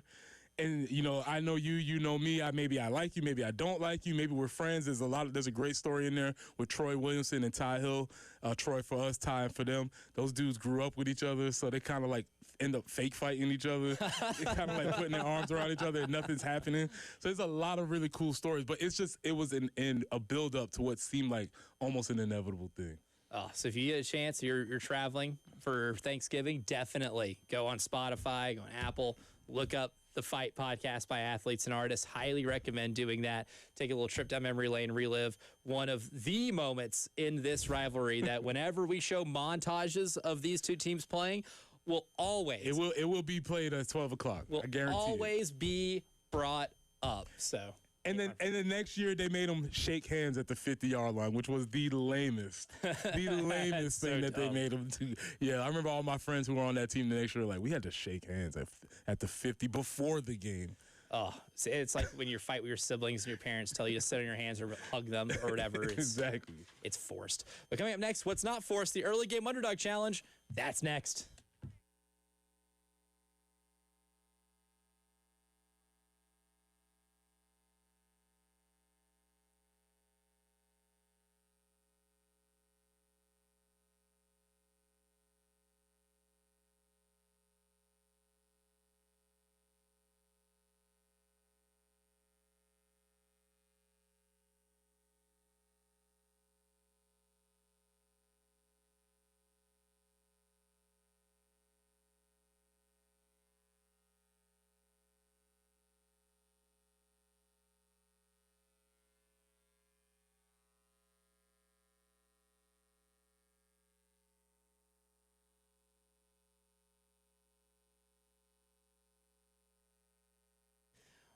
Reliability, something that you're always looking for when it comes to the protection of your home or business, especially when it comes to roofing and waterproofing. And there's no more reliable company out there to help you with your roofing and waterproofing needs than my friends over at Mid-State Roofing, because I've been doing this literally my entire lifetime, right? As long as I have been on planet Earth, Mid-State Roofing has been helping people here in the Midlands, giving them the proper advice, service, and most importantly, the results to the very specific needs of your facility. They do it in a manner both safe and pleasing to your operation. Doesn't matter if they're high-rise or hospitals or manufacturing to industrial. Mid-State Roofing has been designing and installing bonded systems with that protective guarantee to keep your operation dry and running long into the future. Give them a call today at 803-356-1919. You can always hit them up online at midstateroofing.com. But remember, if you have a leak, let Mid-State Roofing take a peek.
A report of an accident, Garner's Ferry Road at I-77. And still working Sunset Boulevard at I-26. Things moving along fairly well, actually, in other areas. Maybe traffic will be a little bit lighter today. Let's hope. 75 is our high, overnight low 39.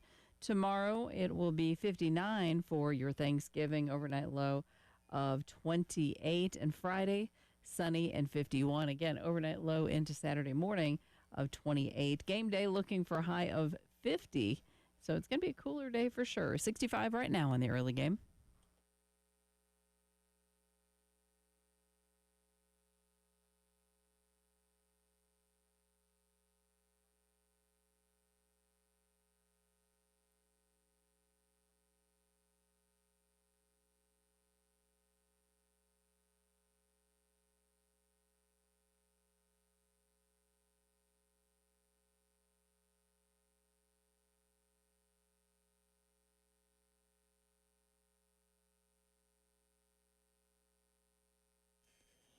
Now, before we get to the early game underdog challenge, there is one more reveal from the fight in 2004, because I was talking to Preston about this. I was watching all of it yesterday, kind of reliving it through, the lens of the TV broadcast.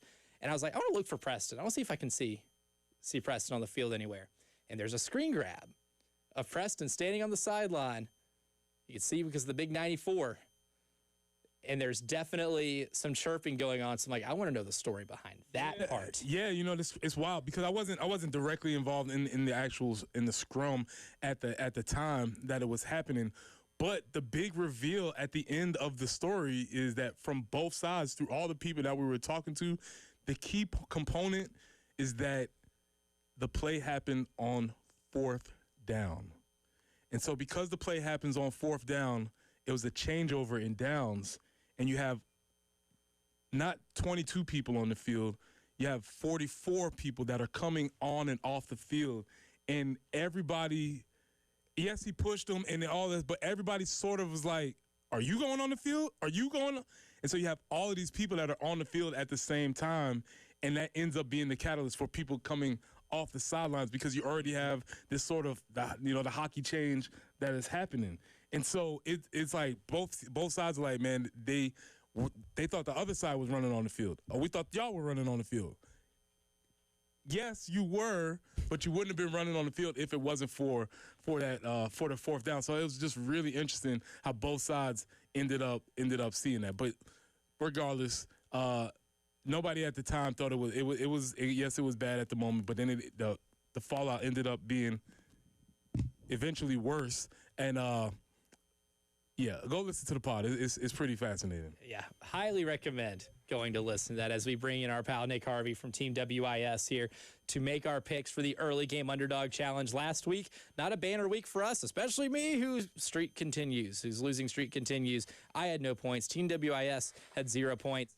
Jen gets 2.5 from Pittsburgh, beating Georgia Tech, which means that trims the Team WIS lead down to half a point. Preston gets some help from his Falcons with 1.5 points to move him to 68. But our standings right now, Team WIS 76, Jen 75.5, Preston 68, and Elijah at 51. But today is a new week, and before we get to Week 14 picks, we will get to our winners. We had a tie.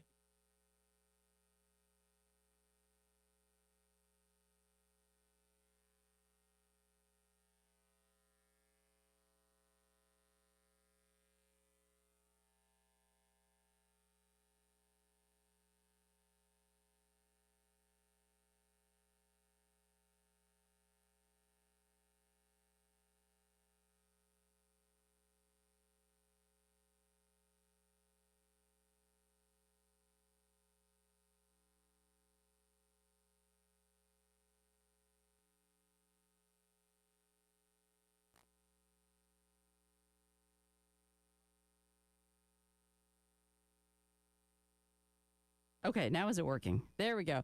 Had a little glitch with the board a second ago that I was having a small coronary with. So, like, all my channels kind of went away. It's like, okay, it's all good now. Okay. I'm very nervous. Yeah. Nick's like, what's going on? Because I'm... Because all of a sudden everything went away. It was like, oh, okay, so I'm back. Yay.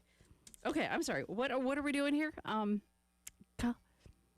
For college? Okay. Thank you for bearing with me. Yeah. Oh, boy, I struggled with this one. Let me go. Cincinnati at TCU. I don't know that that's a smart pick, but we're gonna roll with it. And the Bearcats, right? Yeah.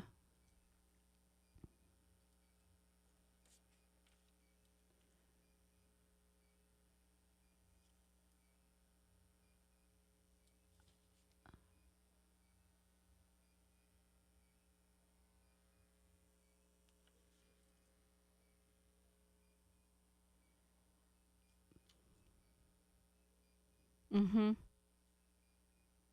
I don't know, just a wild hair. Oh. I,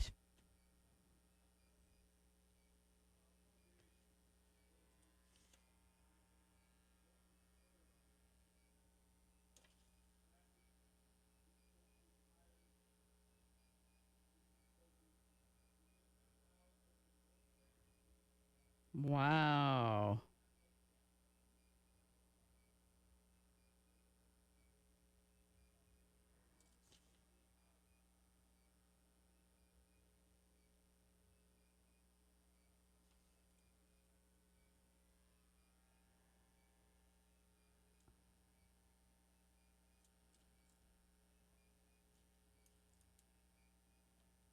There you go.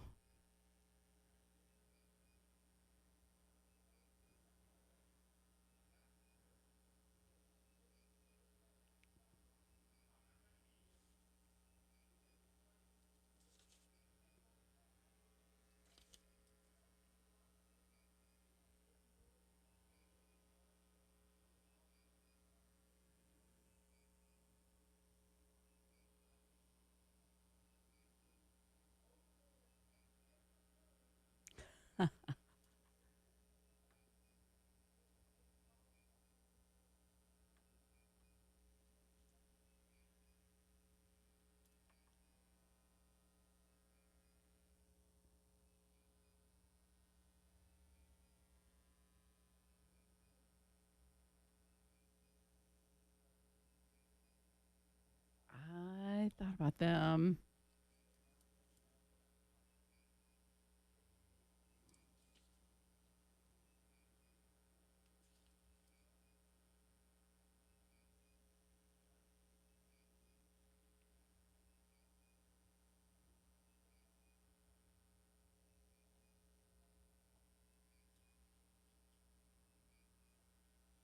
Mm-hmm.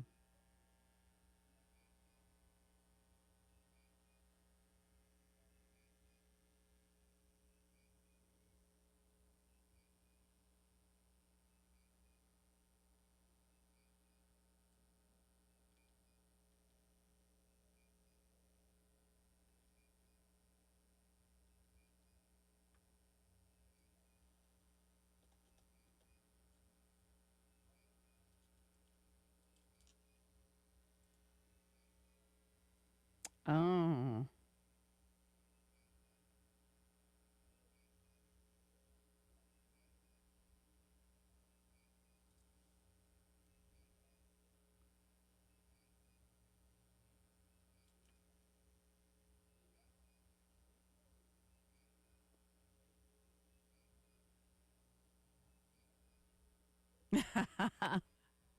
They rise to the challenge.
continuing the early game underdog challenge, we have 2 more picks to have to make.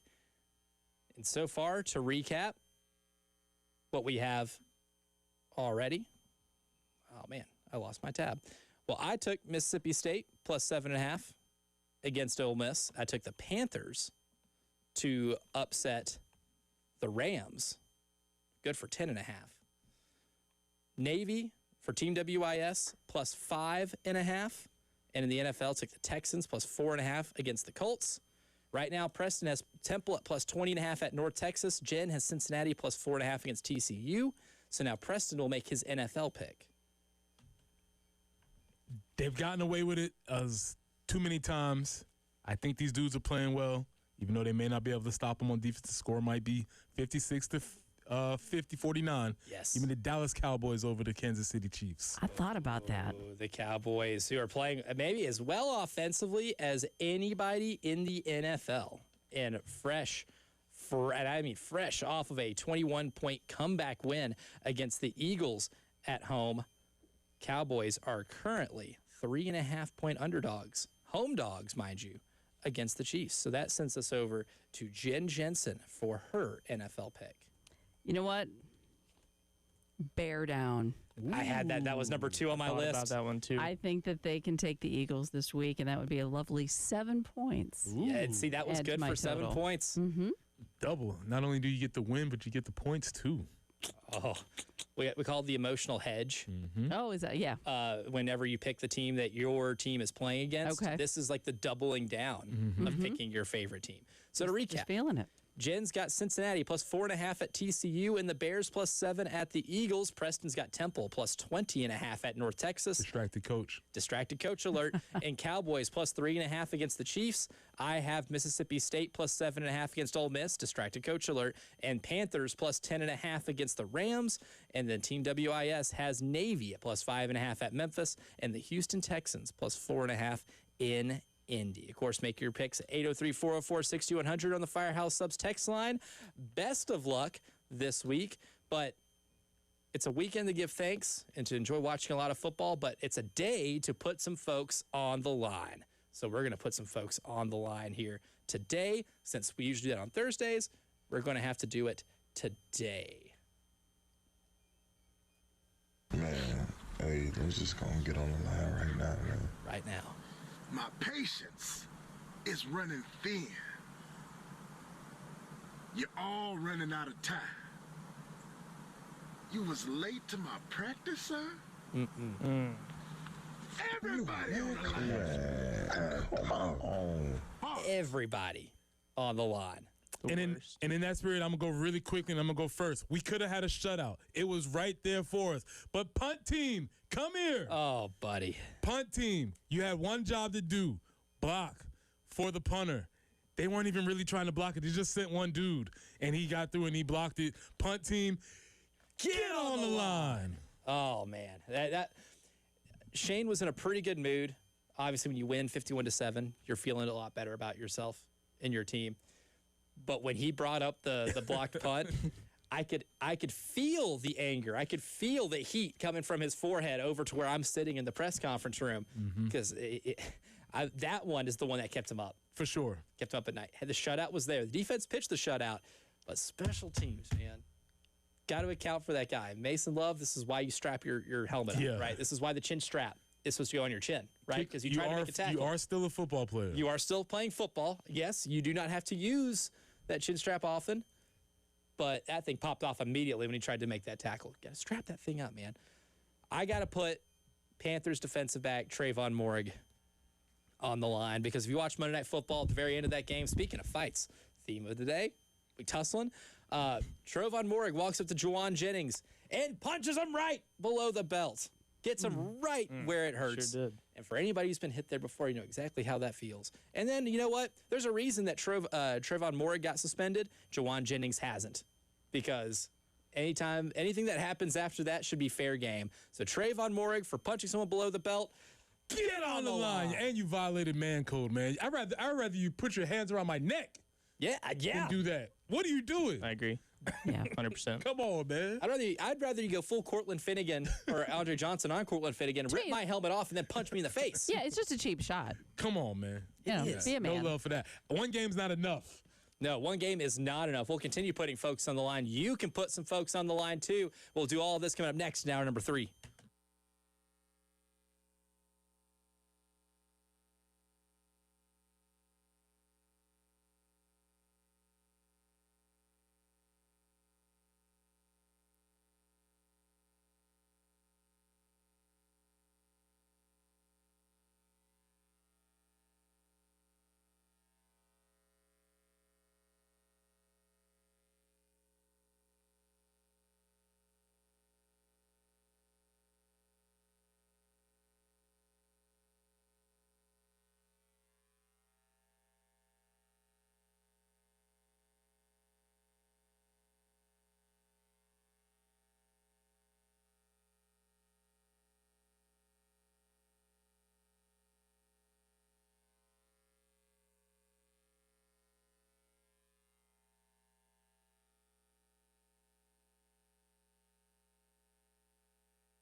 Garner's Ferry at I-77, still a little bit of a slowdown in that area due to an earlier accident, but other areas of interest have been cleared. So good there. Morning showers should be clearing out here soon. 75 will be the high, overnight low of 39. Thanksgiving, a little bit cooler. 59 will be our high, 51 on Friday, 50 for game day. And the morning is going to be a little bit on the brisk side, as we've mentioned before, because the overnight low Friday night into Saturday should be about 28. So going to be bundling up, but come on, it's football weather. It's a good day to be chilly and crisp and take out the Tigers. 65 right now on the early game.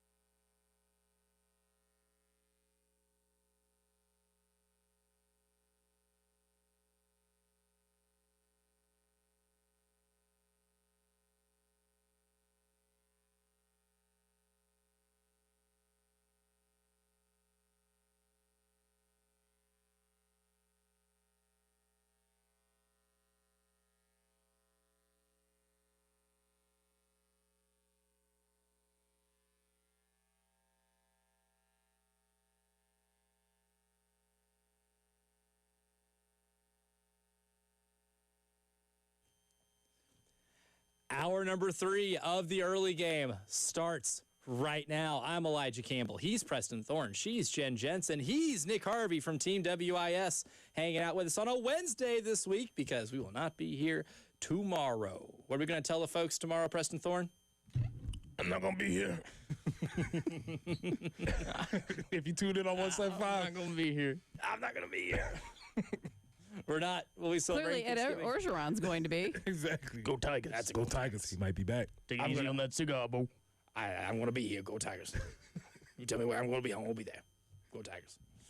All they had to say, hey, Ed, you'll be the head coach today. It's Thanksgiving. We're not playing, but you can be the coach for the day. I'll be there. I'll be there right now. I'll run. I don't need a plane. I'm going to run. Go Tigers. Keep an eye on him. That's all I'm going to say. Defensive line coach to Ed Orgeron He might for be LSU back. next year. And he wants nothing. He doesn't want to be the head coach. All he wants to do is coach D tackles and go out and hand out bags. That's all he wants to do. I don't want to be a And head be on coach. the beach, get himself good and tan. I don't want to be a head coach, man. Forget that. I want to get back to what I love doing, cheating. I love cheating. Hide your recruits. Hide your spouse. Go Tigers. That's the Ed Orgeron mantra. Some folks would put Ed Orgeron on the line for a multitude of reasons. But I know, Nick Harvey, before we get to the overview of this South Carolina-Clemson game for 2025, Nick Harvey's got someone he definitely wants to put on the line. I could see it just like bubbling inside him. He has been sitting on this ever since Sunday.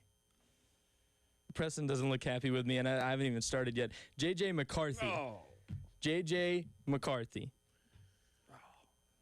Get on the line. Oh, look at how they massacred my 12 for 19 on Sunday. 2 interceptions. He did the same thing against he just throws. He don't look where he's throwing the ball. He just steps up and launches it. Did y'all see? There was one specific pass. Mind you, you drafted a guy who couldn't even get through his rookie season, didn't even play in a game before he got hurt last year. And then you sent Sam Darnold on his way because he wanted a little more money because he looked like a franchise quarterback. So you let him go to Seattle, who you play this week. You're 10.5-point underdogs. Sam Darnold is about to make you pay. And J.J. McCarthy's going to overthrow somebody 30 yards downfield. It's going to be an interception. They're going to lose. I mean, I'm telling you right now. If he can hold on to the ball. The amount of pent-up anger that I have, that's true, too. Yeah, if he doesn't get sacked 15 times, O-line, get on the line. I mean, what is going on in Minnesota? Like, the quarterback whisperer, he must not be whispering loud enough. Because what are we doing? You say that volume needs to go up from a whisper to maybe a little bit of a yell. Oh, man. Okay. But did you see that quarterback throwback that he had to give the national championship when he caught it with one arm and still made a play? Did you see that? When was that? He didn't have to look when he made that throw because I know he wasn't looking when he made that throw. I know it was 3 years ago now, but did you see that play?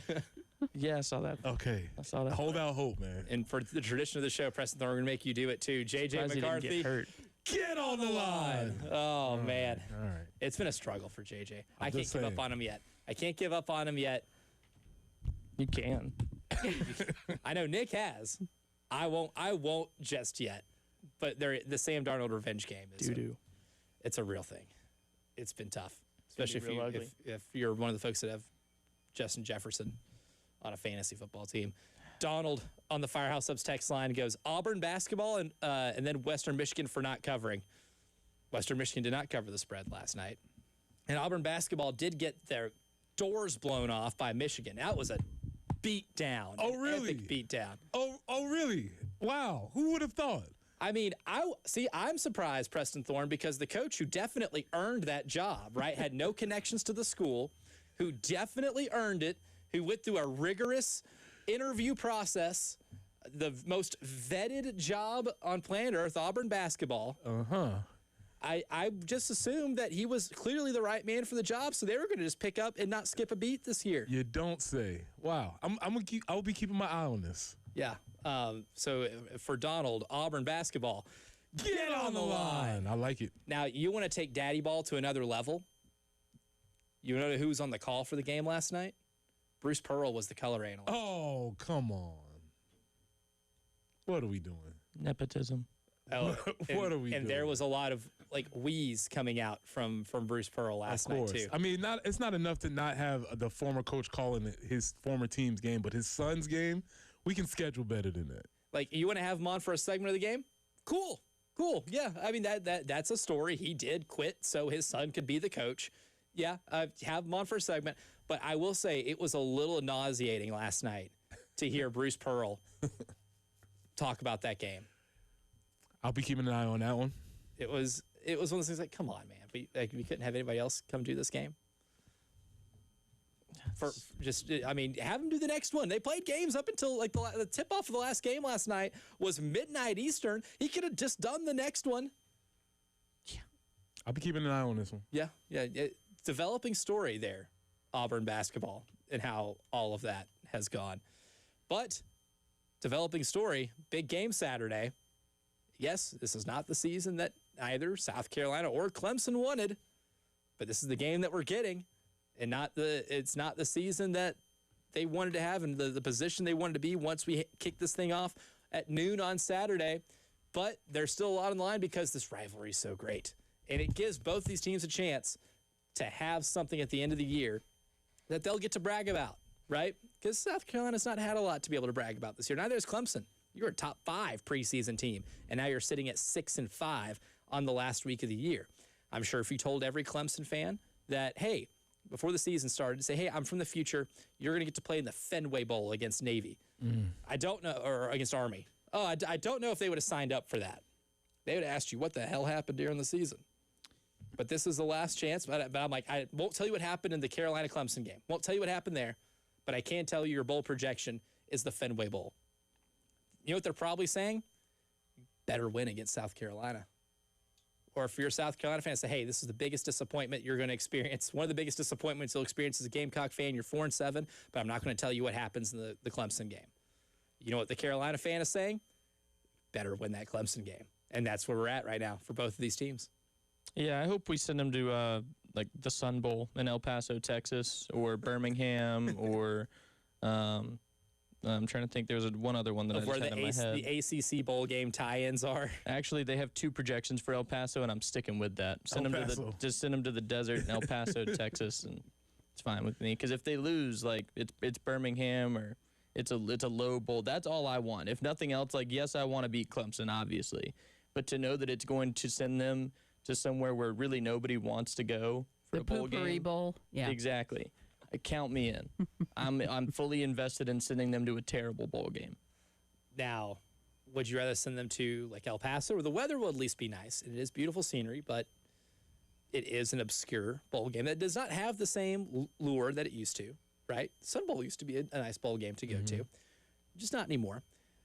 Or would you like to send them to like the Fenway or the Pinstripe Bowl, where they're playing in a baseball stadium in the Northeast when it's going to be really cold? Well, and it could be the Military Bowl, which is in Annapolis, Maryland, which would arguably be just as cold and probably not much more fun. So, and playing more than likely Army or Navy. That's the no fun part. That's the no fun part. Yeah, is having to defend the triple option. Congrats on your 6 or 7 wins, Peter Woods.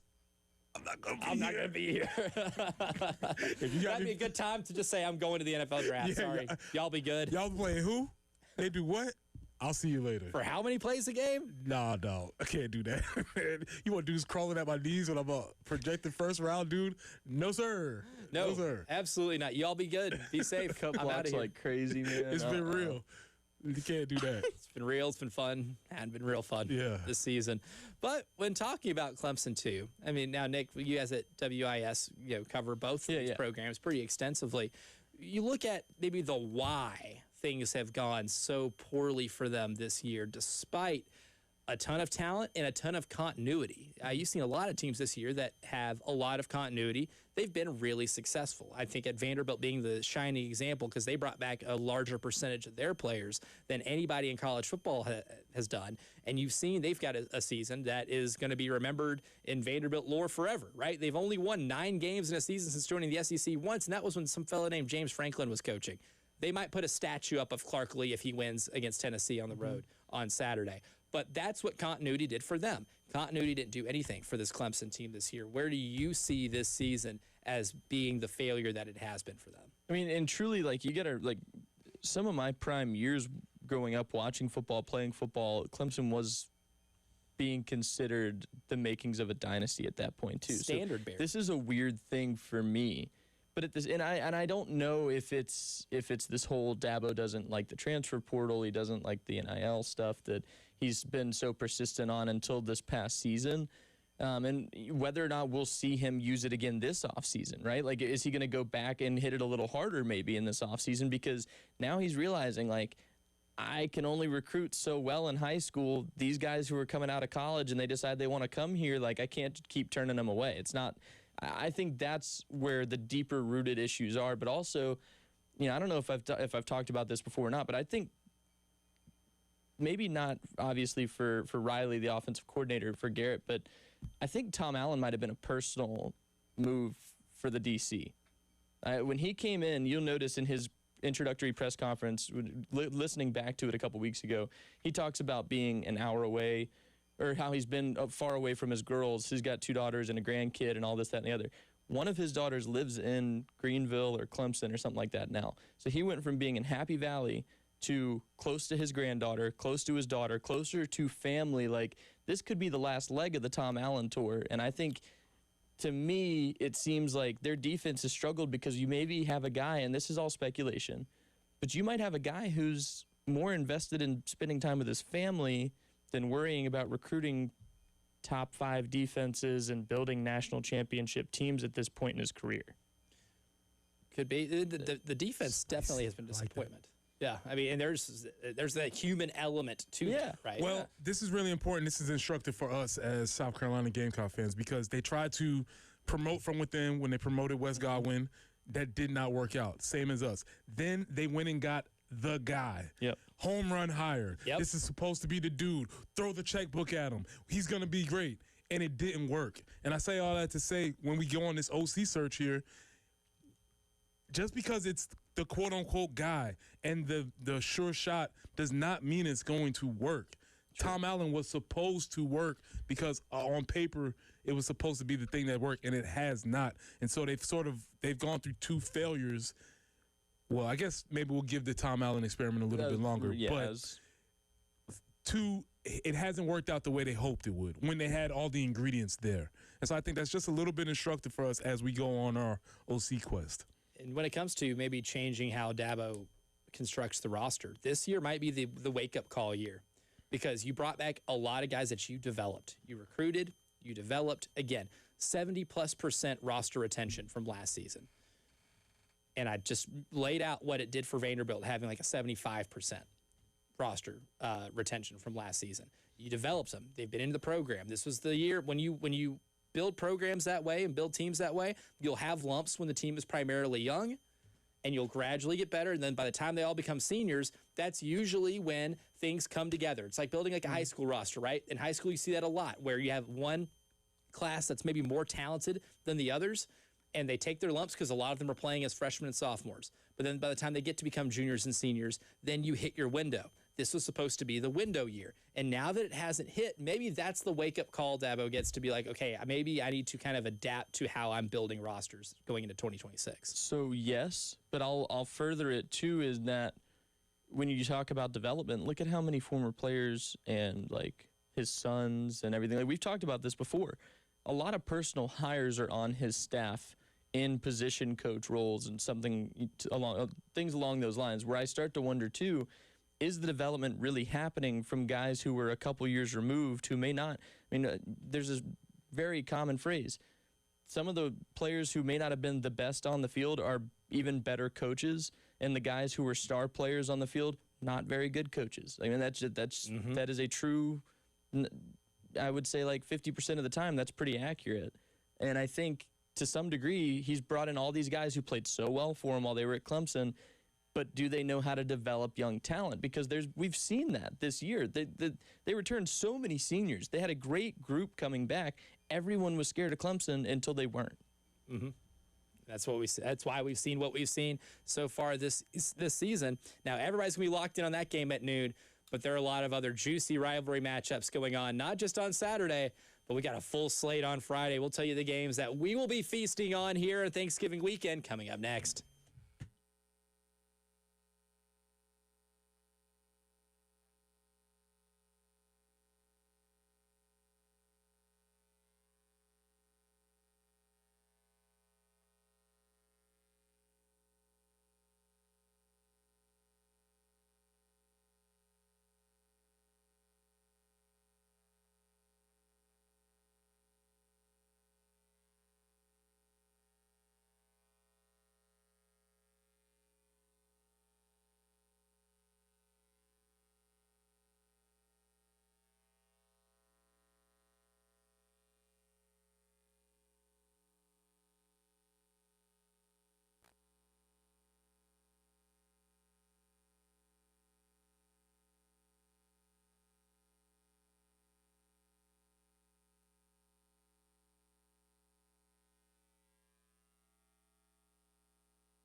Couple more slowdowns out there to make you aware of. Emmanuel Church Road at Old Barnwell Road. Also, Garner's Ferry at I-77 still in progress.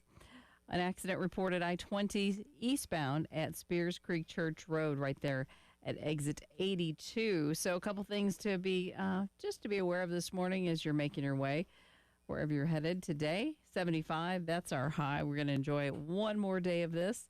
A few showers that have been around should be clearing out.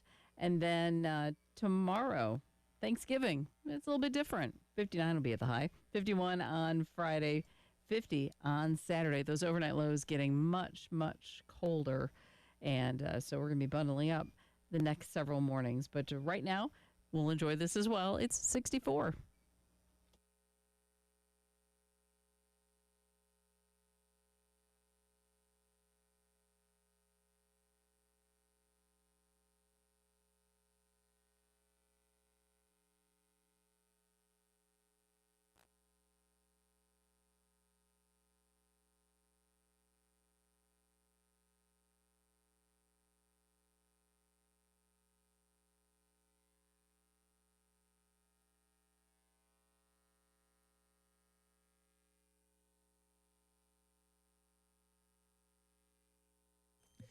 Oh, man. We're going to be full from food on Thursday and leftovers on Friday and leftovers on Saturday. That's my favorite Thanksgiving tradition. Not just the meal that you have during the day, but the amount that you can eat the rest of the week. Usually stored in, like, butter containers, like Country Crock, little plasticware. Used to be, like, if I see a lot of that in my fridge, I know I'm in for a good couple days. Gonna be stuffing, mac and cheese. I cannot tell you how excited I am. My mom makes crock pot macaroni and cheese, and it's just, I mean, it's a special thing. Turkey sandwiches on Friday. I mean, it's just so you're coming in Friday morning to bring samples. I of would your be mom's glad cooking. to do that. In all seriousness, I could be here Friday to bring you guys some mac and cheese. Oh, yes. That breakfast of champions. Never turn down mac and cheese at any time of the day. Honey ham. Yeah, it's, I can, some breakfast sandwiches. That's the food that would be full on. We'll be full on football too, because Saturday. Actually, no, let's go in chronological order here.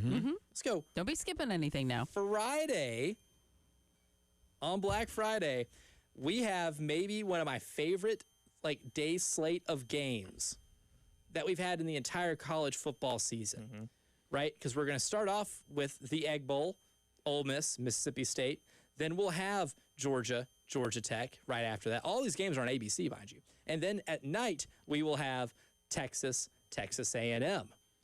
But all of them are intriguing games, especially with Georgia Tech with what we saw last year. But the game that we're the most intrigued with, I think my vote would be the Egg Bowl, closely followed by Texas A&M.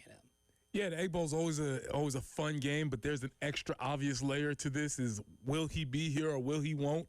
Is he going to make a decision? Is he going to make a decision after the game? Does he come out and take off his Ole Miss hat and put on the LSU hat as he rides out of the stadium? Who knows what's going to happen? Also, and I didn't want to mention this, and I want to bring this back retroactively very, very quickly, but Elijah Moore,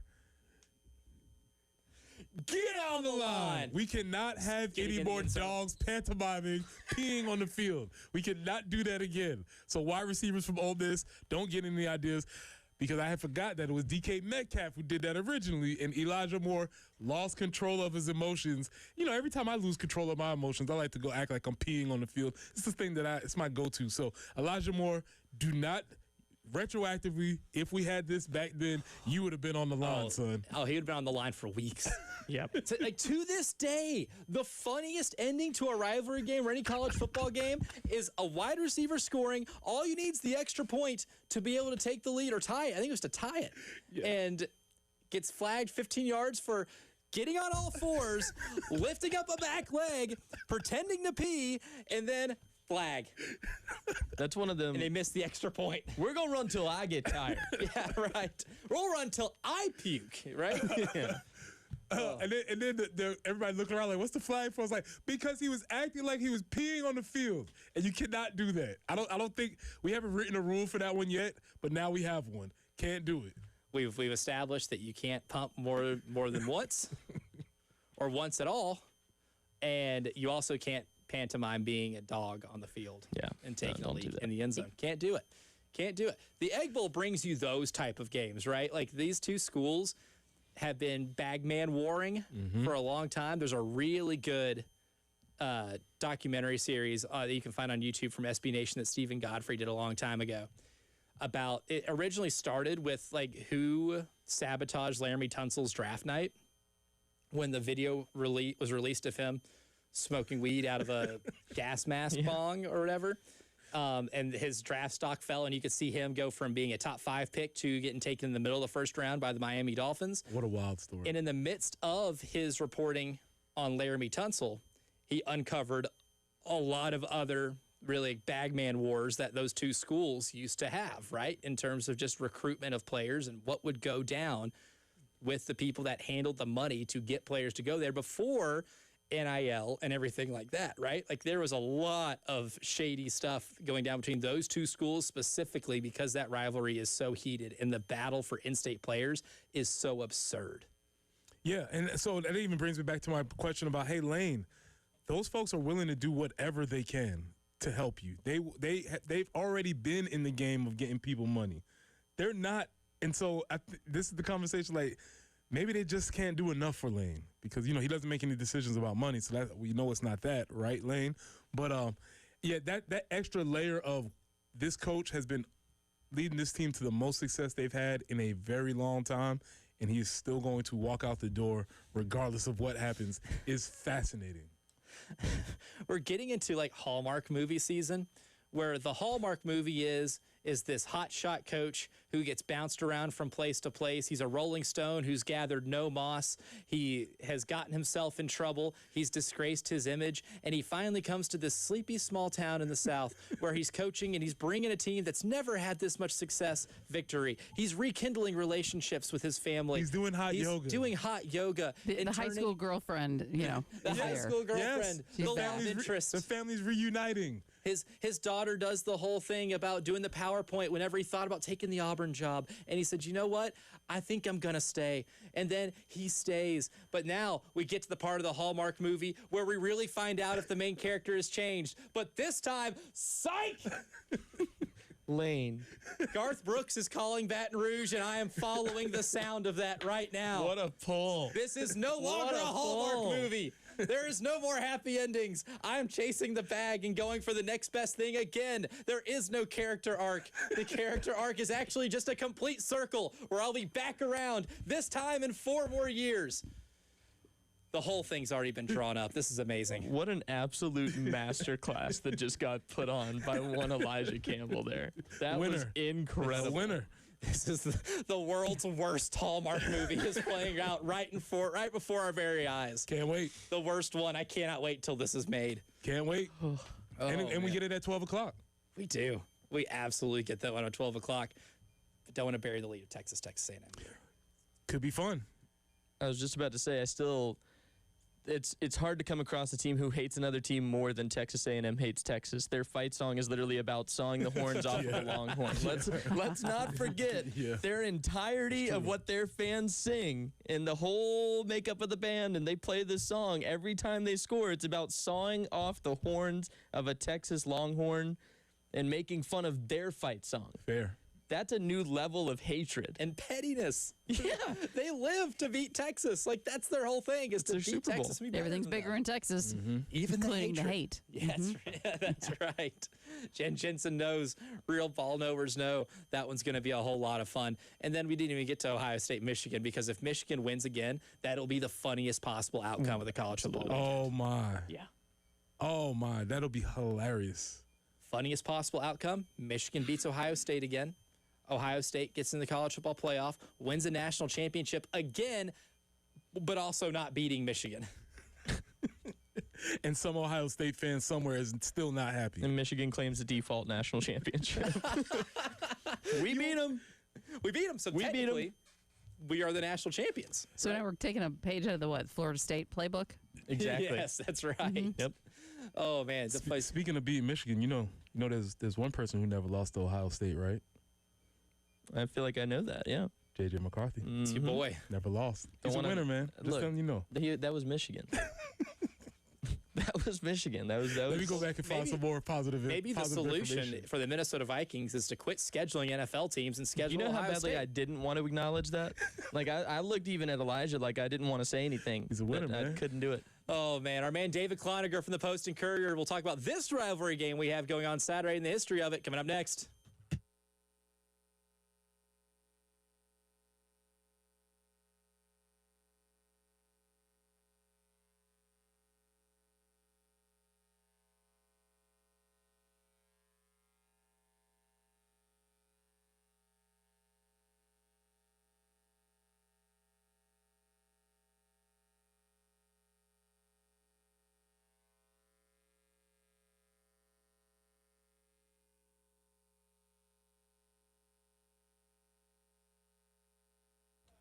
Hey, it's Jen for CHW Cabinetry in Lexington. You know, all that demolition we had to do in our kitchen had to totally take it down to the studs thanks to a flood in there. And CHW Cabinetry came to the rescue, made the process so much easier. We determined what the best layout would be, got that photorealistic rendering of the picture. It's just a picture of the finished kitchen before it was actually finished, which is great because it gave us some hope of something to look forward to, but also we could decide, okay, now this is what it's going to look like so we can go pick out other elements. But you don't, to utilize them, I told you before, you do not have to redo an entire kitchen. We have replaced a cabinet in a bathroom a couple times now. Great experience all the way around. They can help you with functionality with drawers in your pantry. You could create a home office workspace, update your closet a little bit. Check them out online, chwcabinetry.com, or call them at 803-520-6837. Tell them Jen sent you. CHW Cabinetry in Lexington, passion from inspiration to installation.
Still a slowdown there, Emmanuel Church Road at Old Barnwell Road, and I-20 eastbound at Spears Creek Church Road. That would be exit 82.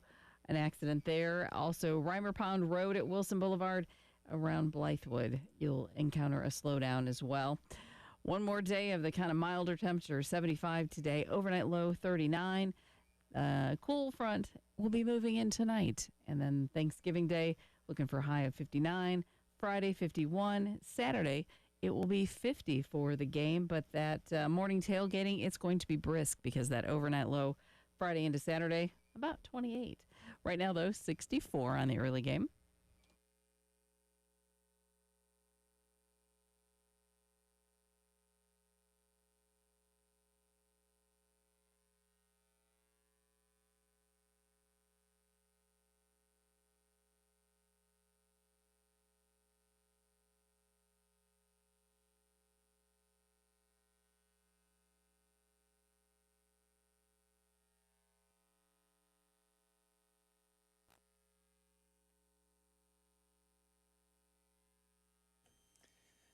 Now, when it comes to Clemson week, I had to get a guest on who has participated in many Clemson weeks.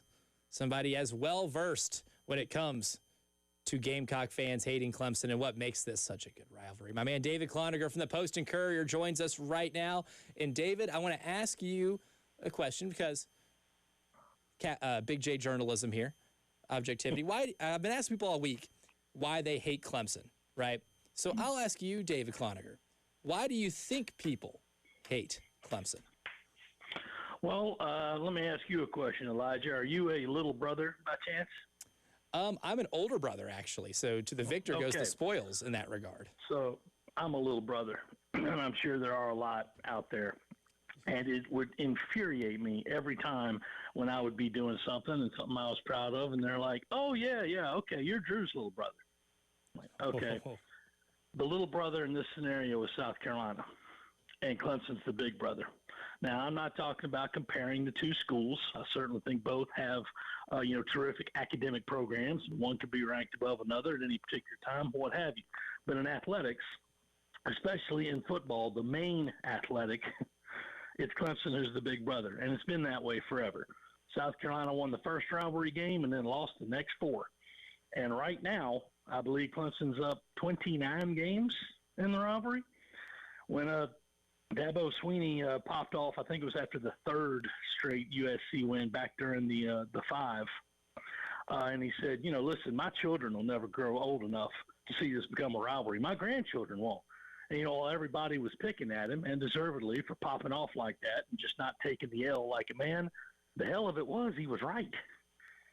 And that's why it is Clemson, at least from my experience, from more than any fan base I've ever seen, should their football team happen to beat the one you support, whether that's South Carolina, whether that's anybody else, I've never seen a fan base adopt it more to where that means they think they're better than you as a person or as whatever. And naturally, that tends to take people off. And it's a 365 thing, other than just football. It's a very looking down the nose, little brother syndrome, big brother to little brother syndrome. So that's at least my view on it. And, feel free to tell me I'm wrong, but that's always been my view of it, because every time South Carolina does beat Clemson in football, it's nice, but it's hardly ever been sustained. Back during the 5-game winning streak, it was terrific, but what did Clemson do immediately after? Won 7 straight, won 8 straight, won a couple of national championships in there. So, yeah, it's constantly being with, from the South Carolina's perspective, you're always trying to catch up and then pass your older brother, because if you don't, he's just going to keep rubbing your nose in it. Yeah, I'm sitting in a studio right now with 2 younger brothers, and as the resident oldest brother here in the room, I can tell you right now that I carry that attitude. That has caused many a fight in my household growing up, and even if we're just playing bad, and he might win one, but I'm going to run up the score the next game, and I want to let him know about it. Going to let him know about it. And that's the thing about South Carolina. You have no idea how many times over the past year, and deservedly so, I've seen people just say 17-14 to any argument they have with a Clemson fan, because it's the ultimate topper. And it's why this game, besides being the rivalry game, is also important. Because just think of it, Elijah. As the head ball coach said, it's never enough to win. You got to be petty doing it. And you got to be petty after it. So just think about it. Some Clemson fan will be yapping on during the offseason, man, what a terrible season South Carolina had. Yeah, and he'd be right. But if South Carolina pulls it off this weekend, they'd say, yep, and you still couldn't beat them. Mm-hmm. It's the ultimate flex. It is. And it would be 2 years in a row. And that's what I wanted to bring you to, like, with this year's game, right? And in terms of, like, national prowess, it doesn't have the same as it did last year because there was a possibility that a college football playoff spot was on the line in that game, depending on what else happened throughout the day. But because that game was so early, those other games were at night, it felt like a potential playoff ticket puncher. Not the case this year, and we thought that maybe in July this might have similar ramifications, maybe if not the exact same. But because Clemson's been disappointing this season at 6-5, and because South Carolina's been mightily disappointing at 4-7, how much juice do you think that takes away from this game, if any? From a national perspective, of course it does. And really, at least on South Carolina's side, from a bowl perspective, it's like, well, you're not going anywhere anyway. So there have been some times over the years, Elijah, I'm talking about in the late 90s, Brad Scott, Tommy Bowden, Tommy West, where the winner of the game would achieve bowl eligibility. There were quite a few times that happened. But that's obviously not going to happen this year. So it has lost some luster from a national perspective. That's why when the announcement came out I think it was July or September or August, September, before the season, that this game was going to be kicked off at noon, remember the TV designation? They said it'll be ABC or ESPN. And then when they finalized it last week, they said, yeah, that's SEC Network. It's not going to draw as many eyes as normal. But, of course, within this state, within both sides of the fan base, absolutely not. It's as heated as it always is. So I think with the USC Clemson fan base for this one, they can come united and say, hey, you don't want to watch this? That's fine. We'll still play a hard-fought game all to ourselves. Until the victor go the spoils. And then when it comes to this game, too, like, obviously last week you did something offensively for South Carolina that they haven't done all year, right? You haven't scored more than 23 offensive points in a game. You scored 51. You hadn't, accumulated more than 400 yards of total offense in a game all year. You go for 579 in this game. Mm-hmm. You haven't been great in the red zone at any point this year. You score all touchdowns on all 6 red zone trips in that game against Coastal Carolina. And yes, it's Coastal Carolina, but you haven't done this against inferior opponents like Virginia Tech and South Carolina State.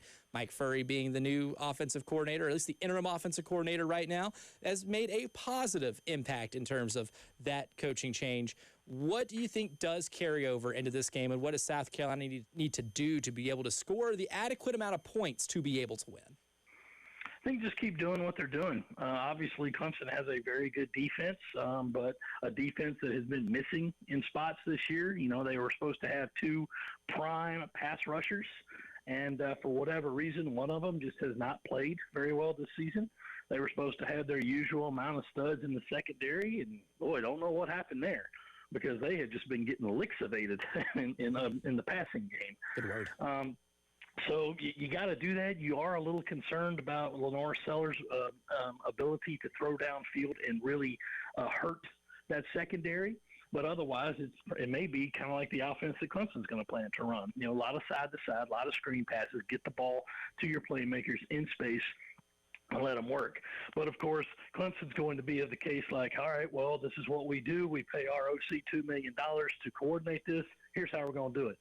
With Mike Furry, it's going to be like, hey, man, it's an open book. You do whatever you want because it's not – of course, the result's going to matter, but it's not going to have any bearing on where you go after this. Mm-hmm. This is it. This is the season. So, you got to adopt the approach, hey, down to my last breath, I'm still going to go out swinging and being aggressive. I love that. Leave nothing on the table here in this game. That's David Cloninger from the Post and Courier. David, appreciate your insight as always, and look forward to seeing you in the press box on Saturday at noon. Sounds good, EC. I'll talk to you. Thanks for having me. Good stuff from DC there. Well, he's always a winner. I'll see him on Saturday. We'll give our winners for today's show, brought to you by the Golden Spur, coming up next.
We got winners, sponsored by the Golden Spur.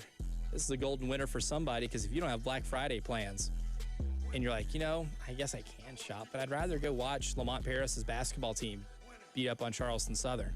Well, I have good news for you, because we're giving you an opportunity. First 2 callers to 803-404-6100 will win family 4-packs to the game on Friday, South Carolina versus Charleston Southern at CLA. Again, 4 p.m. Friday. That is the day and the tip-off time. Good luck. If you hear Jen Jensen, that means you win. So best of luck as we see the phone lines lighting up as we speak. But we have other winners brought to you by the Golden Spur today. And I want to lead off with a coaching carousel one. Oklahoma State winner, because congratulations, Oklahoma State. You haven't had to make a coaching change or coaching hire in 20-plus years, because the last coach you had to replace was Les Miles, and they replaced Mike Gundy with Eric Morris, the head coach at North Texas, who is leading the country in points per game, second in the country in yards per play. He has been an ace quarterback developer who was a quarterbacks coach at Texas Tech with some fella named Patrick Mahomes, who was an offensive coordinator and play caller quarterbacks coach for Incarnate Word with some fella named Cam Ward, who he then followed to Washington State, and then Cam Ward ended up becoming the #1 pick in the draft. He's always had offenses that have scored at a high level, and now at North Texas this year, he's, again, leading the nation in points scored per game, leading the nation, or second in the nation, in yards per play, and his quarterback that he's developed didn't make a start in his football career until the bowl game last year. And now that quarterback is kind of the man behind all of those points, and did have like a 600-yard game at one point this year. So Eric Morris scores a lot of points, develops quarterbacks. I thought Arkansas should have been the one to go out there and give him a call. Sorry, Arkansas. Oklahoma State beat you to it. Eric Morris is the new head coach at Oklahoma State. I'm going to give a game winner to Turkey. Ah, yes. Turkey, because Love Turkey. There's a lot of conversations that go on the internet, seemingly more they're picking up. People are getting a little bit bold in their takes about how they hate Turkey and it's overrated. And Turkey is a perfect game manager. Amen. Ooh. It is a game manager for Thanksgiving dinner. It facilitates the whole meal. It is the centerpiece, but it facilitates so you can get to exciting sides and all the cool stuff that we love. But the centerpiece, the game manager, if you will, is Turkey. And I just want to say, you're a winner. Turkey is Alex Smith. Congratulations, Turkey. You are a #1 overall pick, but you are very successful. It may not be the highlight every day, but you're a good facilitator. I can appreciate that. Turkey, Alex Smith, one and the same. Well, I give a winner to Rivalry Week. It's not only Thanksgiving week, it's Rivalry Week. And at the end of the day, you can have your rivals, but like one of my best friends, grew up with him, went to high school with him. He went to Clemson, I went to Carolina.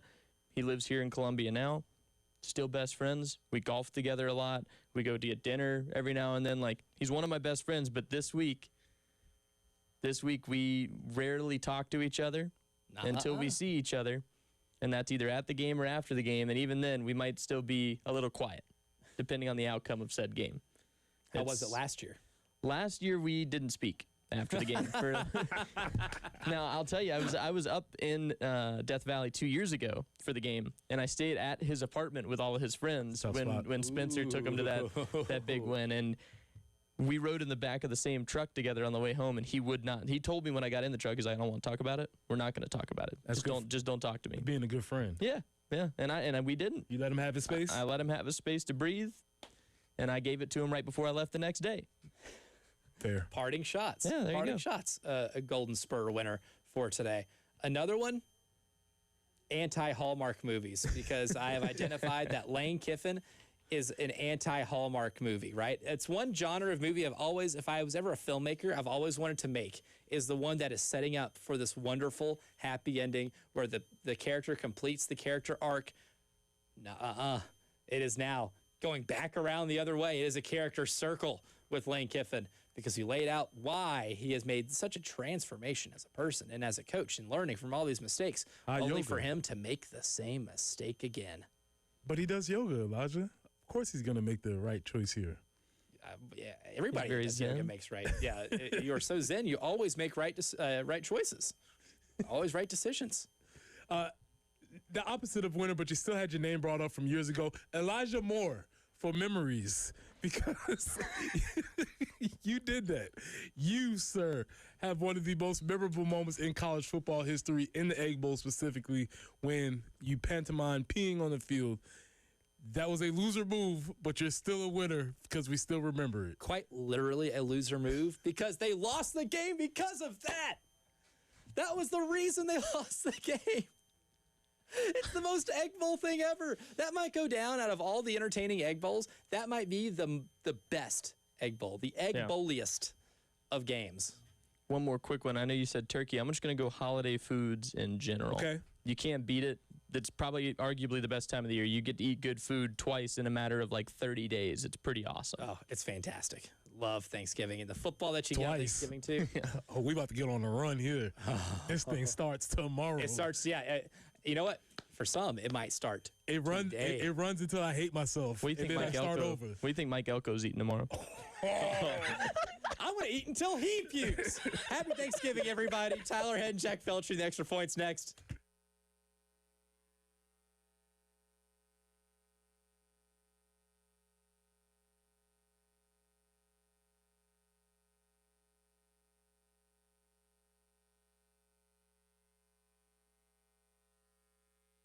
Press here for our friends at Absolute Glass, the premier glass company of the Midlands, offering auto, home, and business glass repair. So if your glass is damaged, shattered, cracked, or broken, they can handle the job.